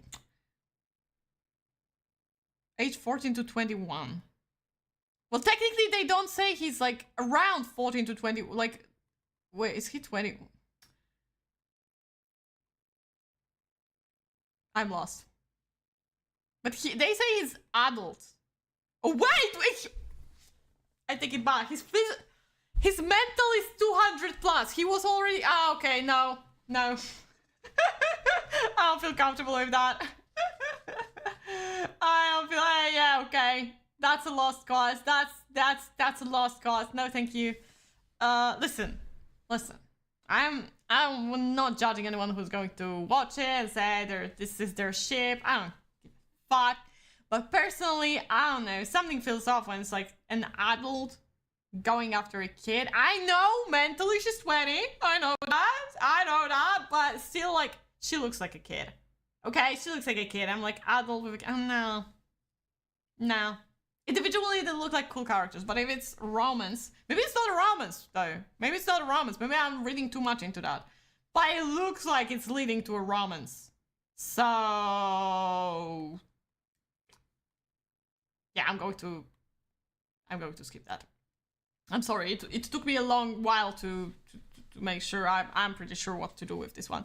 Then we have some Koala and Nikki. Koala writes about daily life, whether it's good or bad, happy or sad. Koala treats every day as a precious day.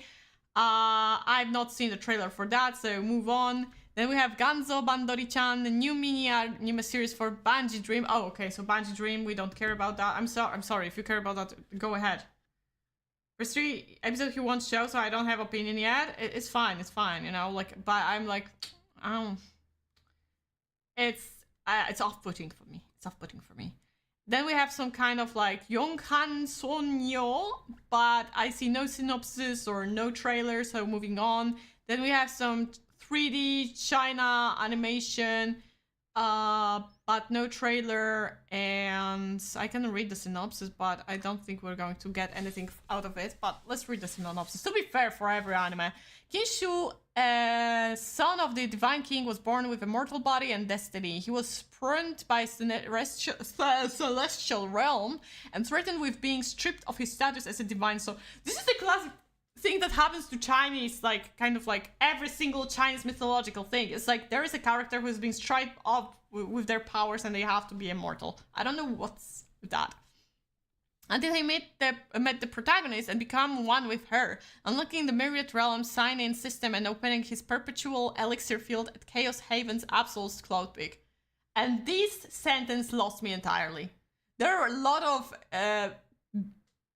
things that I do not understand. Then he rose from the lowest echelons of the Shinto realm, battling Asuras, ghosts, and the martial emperor. Single-handedly, he slew all the gods and Buddhas, ascending to the summit of the 9981 heavens. Even the gods could not stand in his way, and with his mortal body he ascended to the pinnacle of Shinto.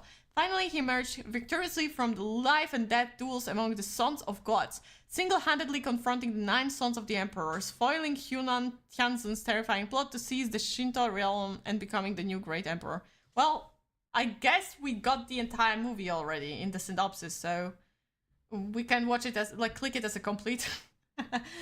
Then we have some Ugoku Neko Mukashi Banashi. I have not seen the trailer for this one. There's actually a trailer. The cute comedy manga and anime take children's stories and folktales from all around the world and ask, what if Cat appeared in this story? Oh, this actually looks cute. Wait, this actually looks cute, so let's watch the trailer. I didn't know there was going to be a trailer. I automatically guessed that there's no one. There isn't one, but... yeah. Oh shit. Well, you see all of it. Okay, so this is like Kaguya Hime, but it's a cat. Then we have Rapunzel, but it's kind of cute. Yes. I don't know which one is this one. And this is like Red Riding Hood. I guess this is a Venus? Or what? I know, Cinderella? Robin Hood? Oh, it's the girl with the matches. Oh no!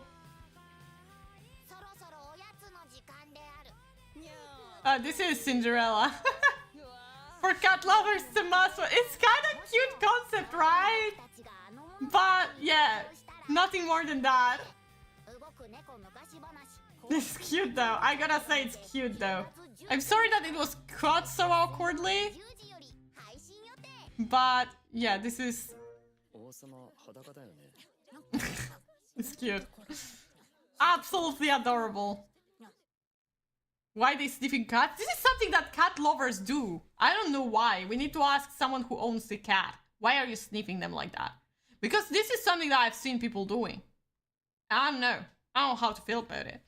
Then we have Jan 1-3. So this is the third part. So we're not going to think about it. Star Wars Visions Volume 3. It's a Volume 3 of Star Wars Visions. So let's go to... let's ignore that. Disney Twisted Wonderland. The animation episode of Heart Slabule. I never understood what it's like, this Heart Slabule.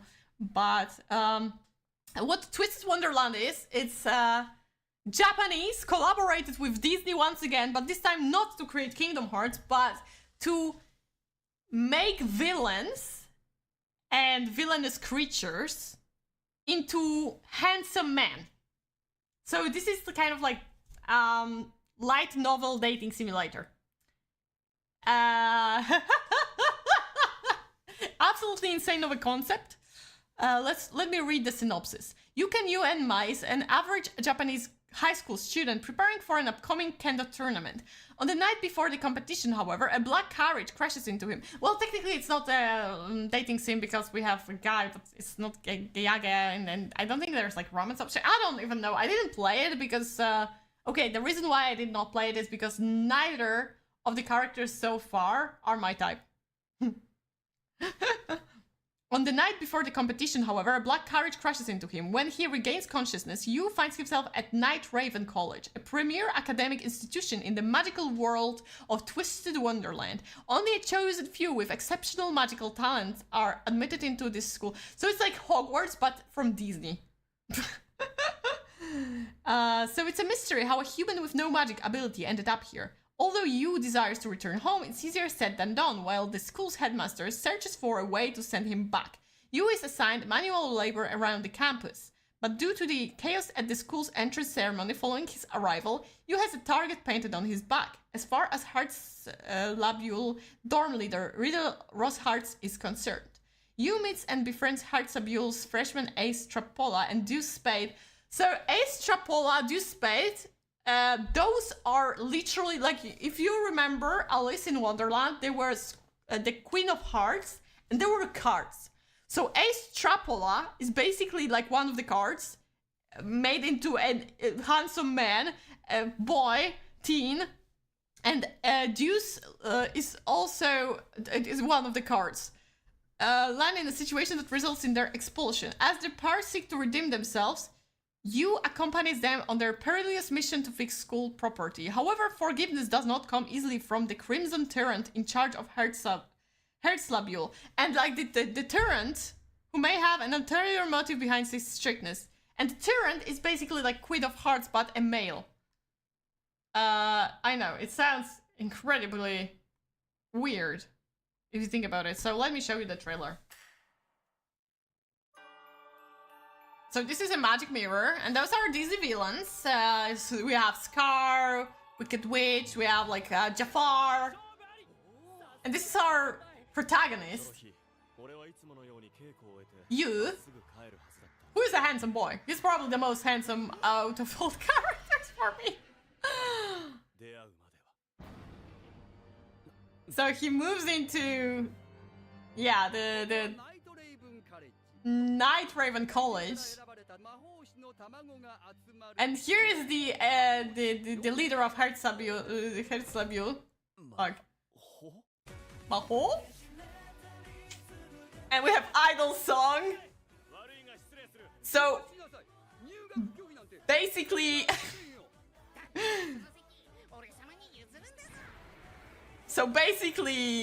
yeah, it's just to sell merch.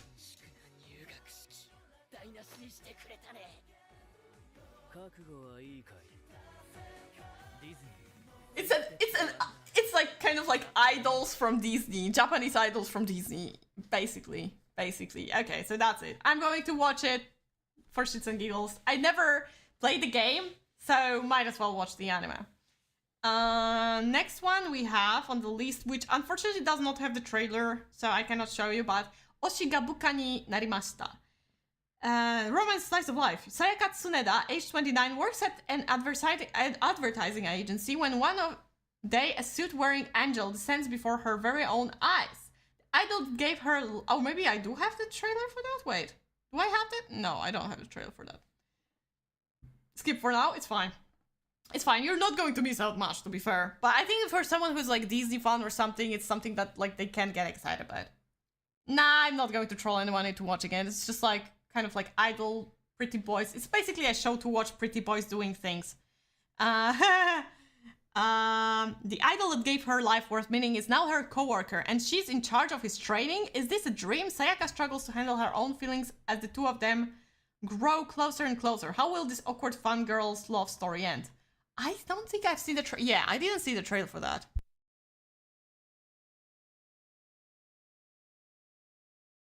And then the next one is something I'm also excited about. It's Fujimoto Tatsuki 1726. So, I'm not going to read the synopsis because synopsis is basically the list of Tatsuki Fujimoto's one-shots that are going to be animated by all different kinds of studios. Let's just watch the trailer. Oh, Blaspi played the game. You don't have to bait her. She's going to watch it. You don't have to bait her. She's going to watch it.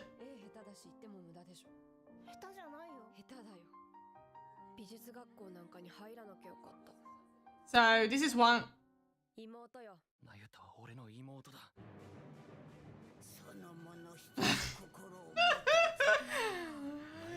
You know what? Like, Tatsuki Fujimoto has obsession with younger sisters. Most of his stories are around younger sisters. And some of his stories are pretty damn wild. Oh my god, I cannot wait to go for it. Oh my god, I just remember all the one-shots and they're absolutely insane. I love to see like they all in different art styles as well. Oh man, Mermaid Rhapsody, let's go! Oh, it's going to be such a great... I love Tatsuki Fujimoto. 17 to 26, yeah. Everything he created from the age 17 to 26. I can't wait to see that. I like his bizarreness, and honestly, the worst of his stories is actually Chainsaw Man, so... And Chainsaw Man got pretty decent in part 2, so... yeah. I am excited to watch everything.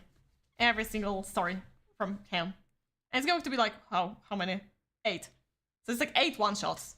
Every episode is about something else. I'm happy, excited. I can't wait to see that. The next one in line is something that I also do not have the trailer for. Wei Miao Renshin. Orphaned at birth and bullied at work. I hate that I don't know how to read Korean. Myoe has been through countless trials in life, but when she gets scammed by her only friend and ends up bankrupt, Myoe feels as though she'll never find the silver lining to her cloud. She decides to end her own life. Oh, whoa, okay, by jumping from a building, but mid-air, the Grim Reaper halts her descent, saying her time isn't up yet. She's ordered to live 100 more years as a cat. Before she knows it, she's taken to the home of her handsome, aloof boss, Mr. Cha. It seems like the perfect chance to receive the love and care she never had in life. If only Myoe can remain a cat. Just a meowment. This is how the manhwa is called. Okay. Well, maybe I'll watch it if it comes out. Maybe. Why not? Let's add it. I don't know if I'll find it because like the Korean ones, I'll never know. Like they just appear out of nowhere. You never know when, how, but they appear and you never notice them. So we'll see. Then we have Marunon Ganjui. I don't see this shit. I don't see this trailer anywhere. Then we have another 3D from China, The Gate of Mystical Realm. In the world where warriors are respected, Shimu's fate seemed destined to be different. As the adopted son of the aristocratic family, he's forced to embark on the road of a warrior to find the truth and redeem himself. From the four halls of Fengcheng to the struggle between sects, interests are entangled and powerful enemies lurk. Every challenge makes Shimu more determined. In the end, Shimu realizes the power of his bloodline, which not only changes his own destiny, but also affects the future of many people. So there's that. We don't have the trailer for that. Then we have 5th season of Shanwan, the Richang Shengdua something. Which this is a 5th season, so don't even look at me. And then we have Shumatsu no Valkyrie, 3rd season. Let's freaking go. I'm hype, I'm excited, and I know not all of you know Records of Ragnarok, so mind you, starting now, 2 minutes 14. If you don't want to watch it, wait out for those 2 minutes 14, because this is how long the trailer takes. Let's watch it. I cannot wait. I still need to catch up to the previous season, because I didn't watch it, but I'm up to date with manga. Oh my god, this fight is so epic! Holy! Shin Shi-Huan versus Hades! Oh, epic! Oh my god, oh, I'm so hyped. So if you don't know, Record of Ragnarok is basically battle royale between gods and humans. King versus king, let's go. Okay, so that's the first fight, but there will be more, right? He's the girl's favorite, by the way, this guy, so... I expect a lot of fan art on my Twitter. Definitely.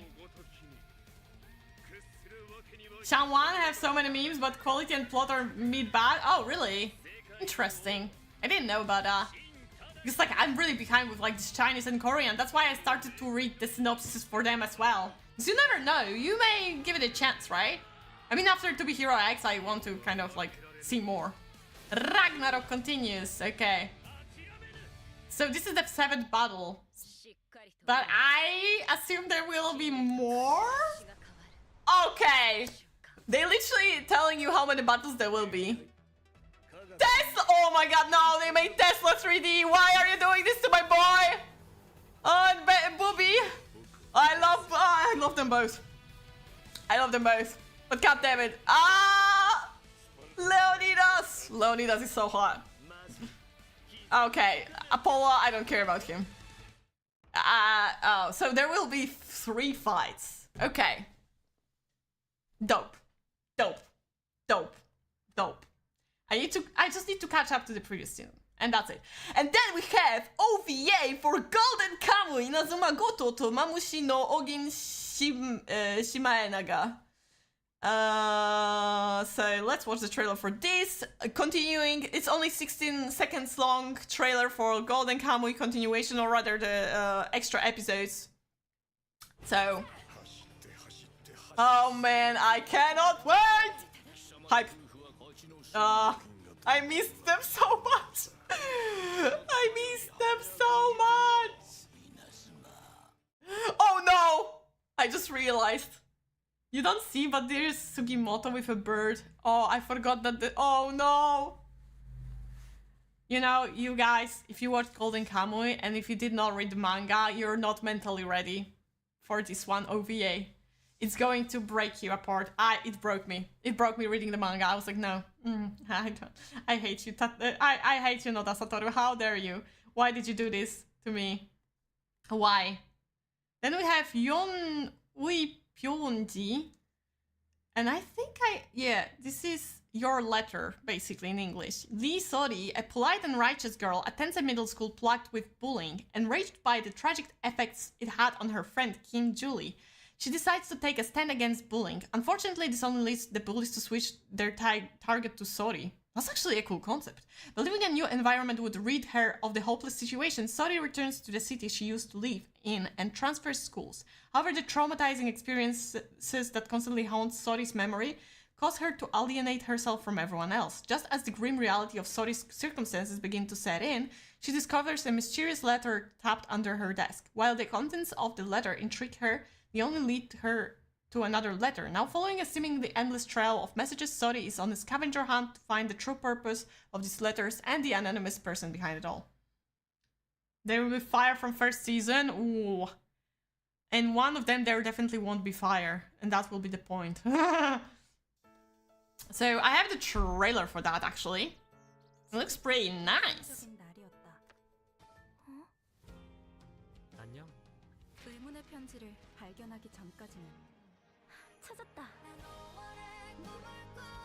It looks cute. Like scavenger hunt for letters.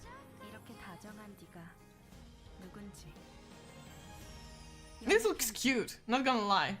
Is this a movie though? Coming to you soon, thank you. And the cat, as always, the cat. There's always. You know what? I'm going to plan. Yeah, this is a movie, I think. Yeah, those are the movies already. Then we have Sangwode Shinkong. We have nothing about this one. Girls Band Cry movie. So if you watch Girls Band, this is just a compilation. So I don't like those kind of movies. Yeah, this looks good, right? This looks good. I don't know when it's going to come out and when it's going to come out, but it's going to come out. Then we have Idolish 7. It's like another theatrical compilation of the first season of the anime Idolish 7. I hate those. It's like, why did you do that? Like, you already have the anime. Why do you do a compilation and put it? It's like, yeah, let's release it as a movie. Stupid. Then we have Napyeong Jiba something. Oh, I know this one. Like, I feel like I know the character. Wait, because I didn't, as always, I did not have the trailer prepared for this one. So let's see. Oh, this will be full on Korean. So there's no way I'm going to. Oh no, wait, not here, not here. Let's put it in the new one. You didn't see shit, by the way.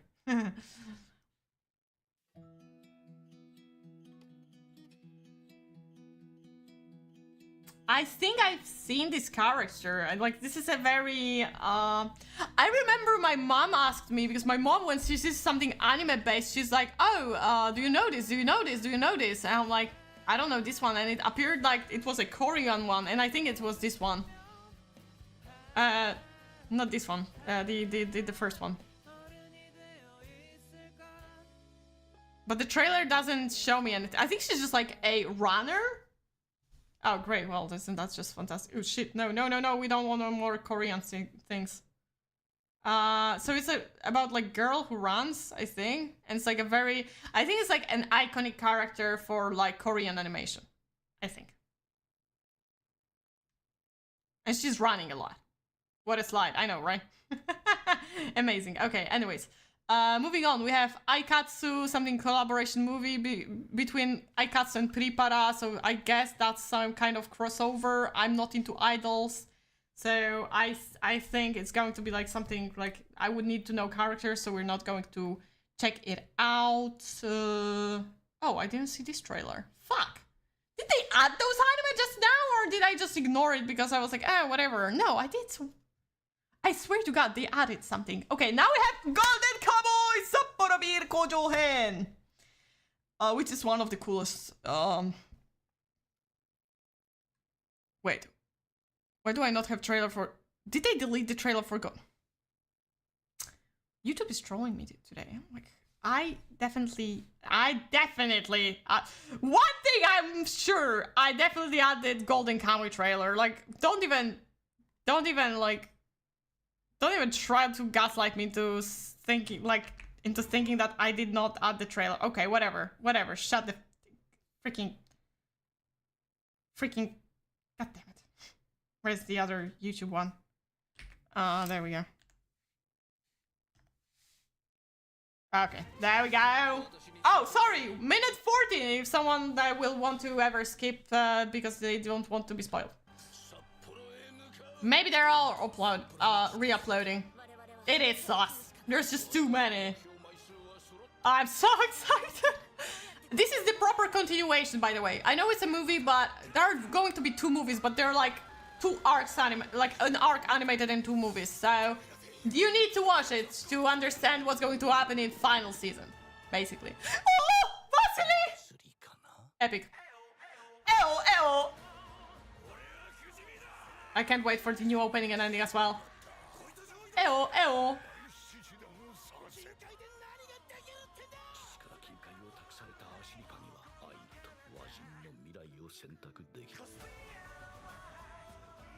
Man, it's Ali and Awik. So happy. I love Golden Kamuy openings so much. I'm having chills right now. Golden Kamuy, let's go! Oh, I'm so happy, but also so sad because next year we're going to have to say goodbye to Golden Kamuy anime and hope that they're going to animate his new manga. I'm gonna cry at the last episode. You know what? I don't know if I want to watch it with you guys because like I'm going to legit have a mental breakdown. I can already feel that, and I will feel embarrassed if we cry for something like that. I do not see the trailer for this one. So I did not see Wadachi wo koete yuke. In the shadows of a ruinous war, 3 young women are serving as soldiers in a barren, snow-swept landscape. Their task is to scour the frozen wastes for stragglers of the Iron Army. Eerie, formerly human flesh weapons. What? Gross and especially the inexperienced Leichte admire Essus, stronger and wiser than they. Essus has her weakness though, and unhealed wounds in her heart. Somewhere out there in the vast deadly sea of snow lie answer to Essus' pain and to the awful secret of this war. This sounds pretty epic, but it does not look good, so let me just grab the trailer real quick. Grabbing the trailer real quick, and I deleted. Oh, okay.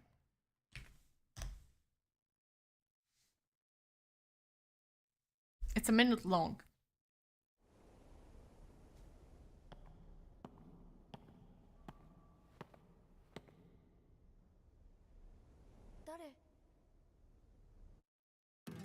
Unless it's like very aesthetic, like the aesthetic is... It looks like someone drew it in the paint, and I don't know if I like the stylistic. Oh, here it looks better. This one looks like has a good story. I agree. This one right here looks good. Oh. But this looks bad. But this looks good. But this looks bad. It's kind of like give me vibe of Devilman Crybaby of like this weird thing. But it feels like looks like a show that I would cry for, you know? And then some Scottish music, folk music. Okay. You know what? I'm going to add it. I don't know if I'm going to watch it because like with movies it's like they appear out of nowhere and like you never expect them from anywhere. So we'll see. We'll see. But it looks like something that could have like a deeper meaning. So yeah. We still have like few more movies to go through. And next one is Hosenka, Autumn 2023. Akutsu, an elderly inmate serving in life in prison, is on the verge of a lonely death in his single cell. A flower touch me not that can talk like humans says to him, "What a rotten life you had." Through their conversation, Akutsu starts reflecting of his past. Okay. Summer 1982, Akutsu is living with Nana, a woman 6 years his junior, and her son Kensuke in a shabby apartment with a garden full of touch-me-nots. A one-night victorious comeback by a dying Yakuza and the story of his family recounted by a flower that blooms in prison. Concept looks cool. Do I have... Yeah, I have the trailer. Cool. Hosenka. So it's like, you know, the Christmas Carol from Charles Dickens, but Japanese prison. Shitty quality to expose story more? That's true. I mean, this one, I wouldn't call this one, for example, shitty quality, but it is quite stylistic. I have high expectations from this one. Do you expect to cry? I will add it to Plan to Watch. Hell yeah. Next one is Kinuginu no Hanayuki. Oh my god, I cannot read. No synopsis, but I have a trailer. So let's watch the trailer. 41 seconds. Let's freaking go. I have 4 more trailers, so I don't know if the rest don't have trailers or whatever. Oh, it's true. Oh my god, no. The 3D, oh no. No. Listen, Japan, I'm sorry, but it looks bad! It looks bad! It looks like some kind of Japanese version of Sims! What? Nah, fam, that's... Oh, man, nah. It looks awful. It looks awful. It looks like someone's first ever animation. That's all I'm going to say. Then we have Zombieland Saga movie, which is... I did not watch Zombieland Saga, so we're not going to watch it. Then we have some Kido Senshi Gundam, some short film to commemorate 10th anniversary, but I do not know Kido Senshi Gundam, Tekketsu no Orphan, so we're not going to watch that. Then we have Sumikko Gurashi movie 4. I did not watch previous movies from Sumikko Gurashi or Sumikko Gurashi anime. I only know the mascot, so... Moving on, we have Shiwai 2025. I don't think I have trailer for that. Oh, we do not have trailer for that. It looks kind of cool from the poster, but we only have the synopsis. After death before reincarnation, the souls of the deceased transit through a fantastical realm known as another world. Gudo is a spirit that helps to guide these transient souls to their reincarnation. While guiding a young girl named Yuri, he learns that humans have emotions that he does not understand. Tasked by Goddess Mira to help Yuri control her rage and prevent her transformation into a monster, Gudo embarks on a perilous mission. It looks cute. It sounds cute, I mean. It looks as well from the poster. So I'll wait for it to appear in somewhat more of a, like, with more content, something. Okay, we have Love Live, some part 2 movie, I guess. I do not watch Love Live, so I don't know. Then we have Toritsukare Otoko, Giuseppe. Pizza Giuseppe. Gothic what? It's gothic, but in Japan. Yeah, that's that previous one. Yeah. The previous trailer we watched. Okay. What is the story of Giuseppe? Giuseppe is a young man who tends to get completely absorbed in whatever catches his interest. Oh, he sounds like me. Because of this, the townspeople call him Toritsukare Otoko. One day he falls in love at first sight with a girl named Pechka, who sells balloons but seems to carry a quiet sadness. Wanting to help her, Giuseppe and his mouse companion Chiero. If you do not know, I'm going to say it right away. Chiero means not the heaven, but the... Oh my god. Wait, heaven? No, sky, Jesus Christ, I was like, wait, how do you say that? Sky in Italian. Starts using the skill he has picked up over the years to secretly solve the problems weighing her heart. I hate weighing. Okay, let's see the trailer. And this is a very specific art style, for sure.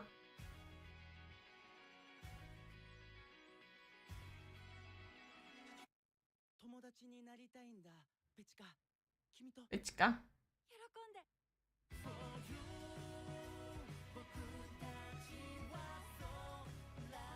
I don't think this is something that I would be interested in, but I do appreciate that they're trying all different kind of art styles, you know? This is just not into my aesthetics. It's not my aesthetic at all.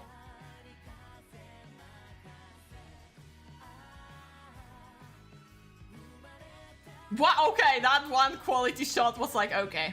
Okay. But no, I'm not going to watch it. Oh, he's a simp.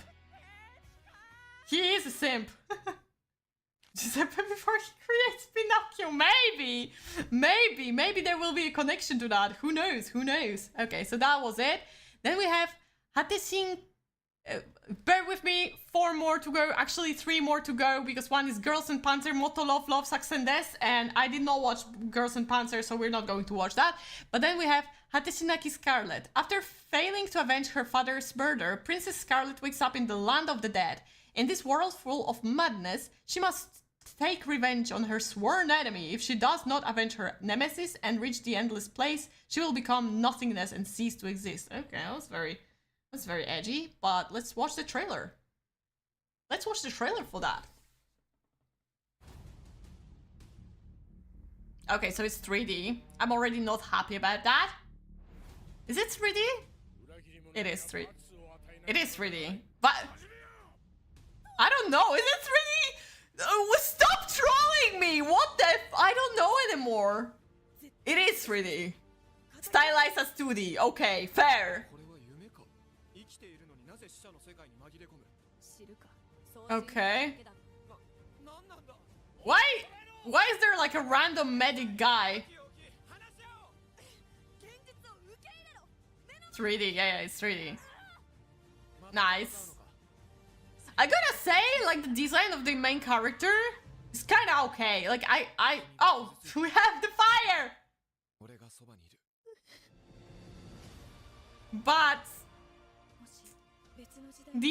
when it's like steel, it looks good. But the moments where like someone hit her, or the action moments, they don't look too good.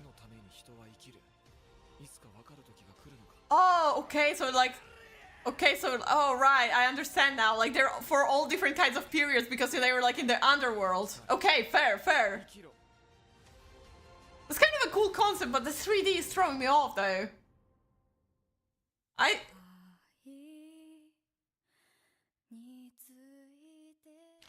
Okay, that was it. That was it. Witcher 4 the movie, but series red. Oh my god, okay. Next one is Periru Rakuen no Guernica. Showa 1944 summer. Tamaru, a soldier who aspired to be a manga artist, was on Periru Island. Oh, Pearl Harbor. Periru as Pearl Harbor. Okay, I get it. I know my history. I know. You gonna watch? Okay, let me know if it's cool. At the end of the Pacific War, the island was a paradise covered with beautiful forests and surrounded by a sea of coral reefs. It was also a battlefield on which 50,000 soldiers from Japan and the United States killed each other. At times, 40,000 elite US troops invaded in an attempt to seize the airfield, which was touted as the best in East Asia. A garrison of 10,000 Japanese troops was ordered to meet the aggressors. I feel like it's one of those movies in which Japanese think that they can show, hey, look at that. We weren't the bad guys, it was the Americans. We totally weren't in the same side with Germans. Yeah, okay, I don't think I like that. And throughout they endured the attack. What did they fight for and what was on their minds on this small island far from the homeland? A long forgotten record of truth from young people who lived the war era. Thing about Japan is, unfortunately, they still live in the illusion that nothing they did during World War II was wrong. And I'm afraid this is going to be a movie that's kind of like trying to do that. And I don't like that. I don't like how they keep on living in the delusion. You know? Like, I don't like that. Sure, I'm not saying they cannot show their own perspectives. I'm not saying that human didn't lose lives. Obviously they did. Obviously there was a tragedy. But them saying that they, like, it was oppression when they were the first attacking, when they murdered just as many, does not sit well with me. And therefore, I will not be watching that. And then the last one, and we're done for today. Hey, oh, I appreciate those who survived so long.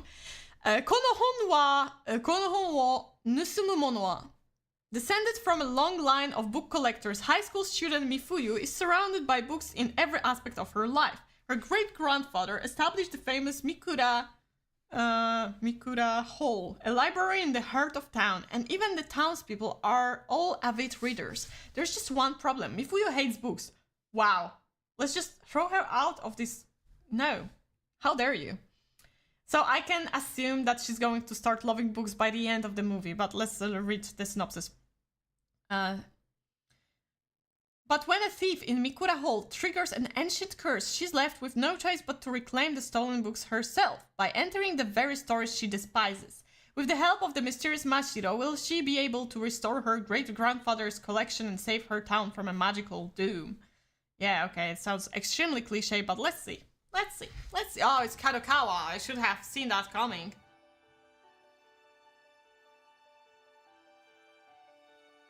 The animation looks good. That was a great animation of the eyes widening. Epic.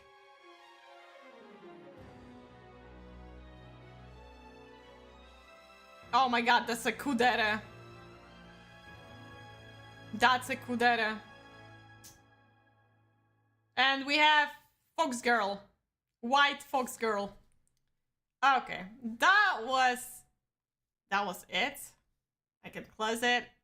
Yeah, no, I think unless someone will talk about this movie, I'm probably not going to watch it.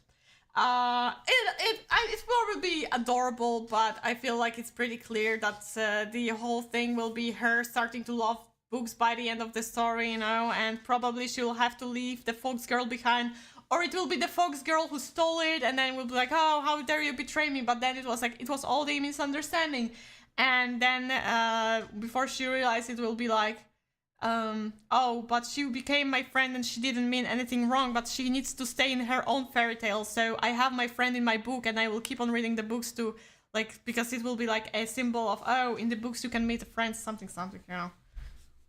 If that's going to happen, let me know in the comments. Okay.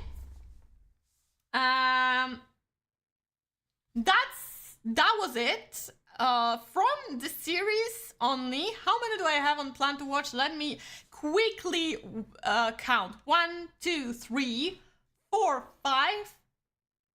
5, 6, 7, 8, 9, 10. I was supposed to click plan to watch, not watching. 10, 11, 12, which is not even half of what I tried to do previously. And then there are some ONAs, OVAs, but I'm not going to count them because they're like 8 episodes, singular episodes. I'm not going to count it because it's like entirely different kind of way. It looks promising in a way of me having a break. I think half of them may be dropped by me. So yeah, even though this season feels boring, I think Sanda may give us something very cool this season. We have Tatsuki Fujimoto one-shots, we have Gorden Kamui, and I honestly, this is all that, you know, will make me happy. I don't need anything more. Oh, Records of Ragnarok as well, so even though there's not much, I think I am getting something cool out of it. A lot of promising movies as well, so let's see where they take us. 46, good luck, Daniel, good luck. So yeah, that's about it. I hope you'll find your anime that you are going to watch, check out at least, and hey, good luck watching them all. We got it! We got it! It's only 3 months of watching anime once again! And we'll see each other on Thursday when I will be talking about the seasons that is already, well, I could say it's finished already. So, thank you so much for today. We'll hear each other and see each other, hopefully, on Thursday. Have a nice week by then. Bye-bye!